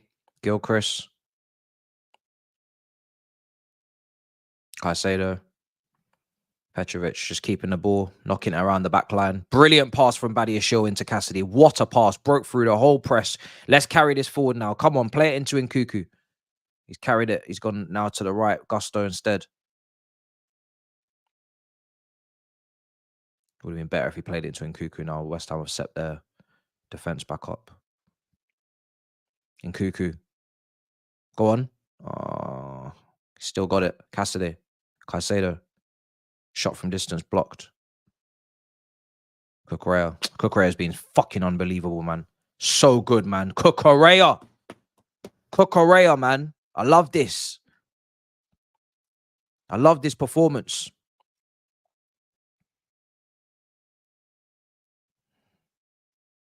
So good. So good, man. Oh, man, I'm so happy to see him playing like this, man. We spent so much money on him. I was starting to think that I'd lost my mind, bruv. I was like, what did we even purchase? Do you know what I mean?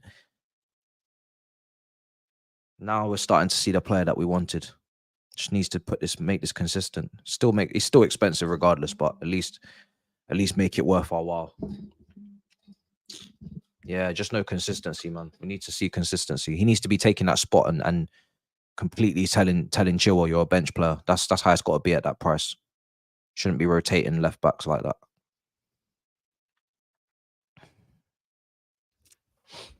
Oh, this has been brilliant. So good. So good.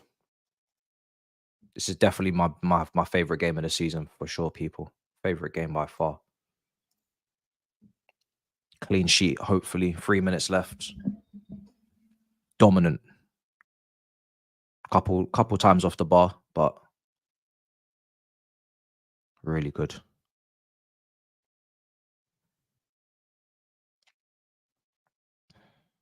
Here's Kufal.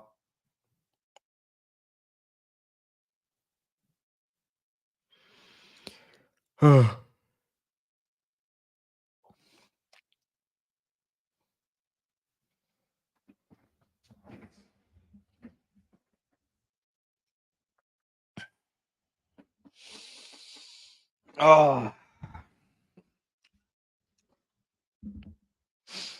Just keep this going.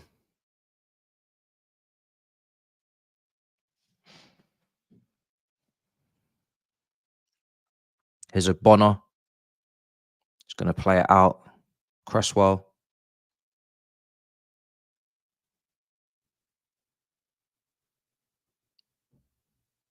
Caicedo.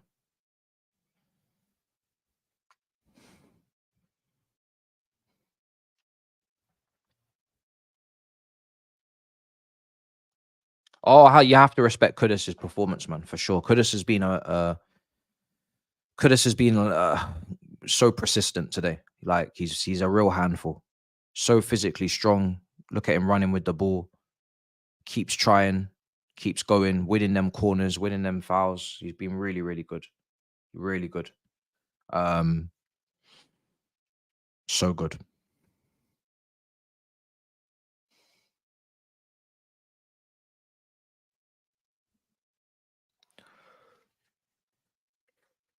Oh boy. I'll give him a mention in the review.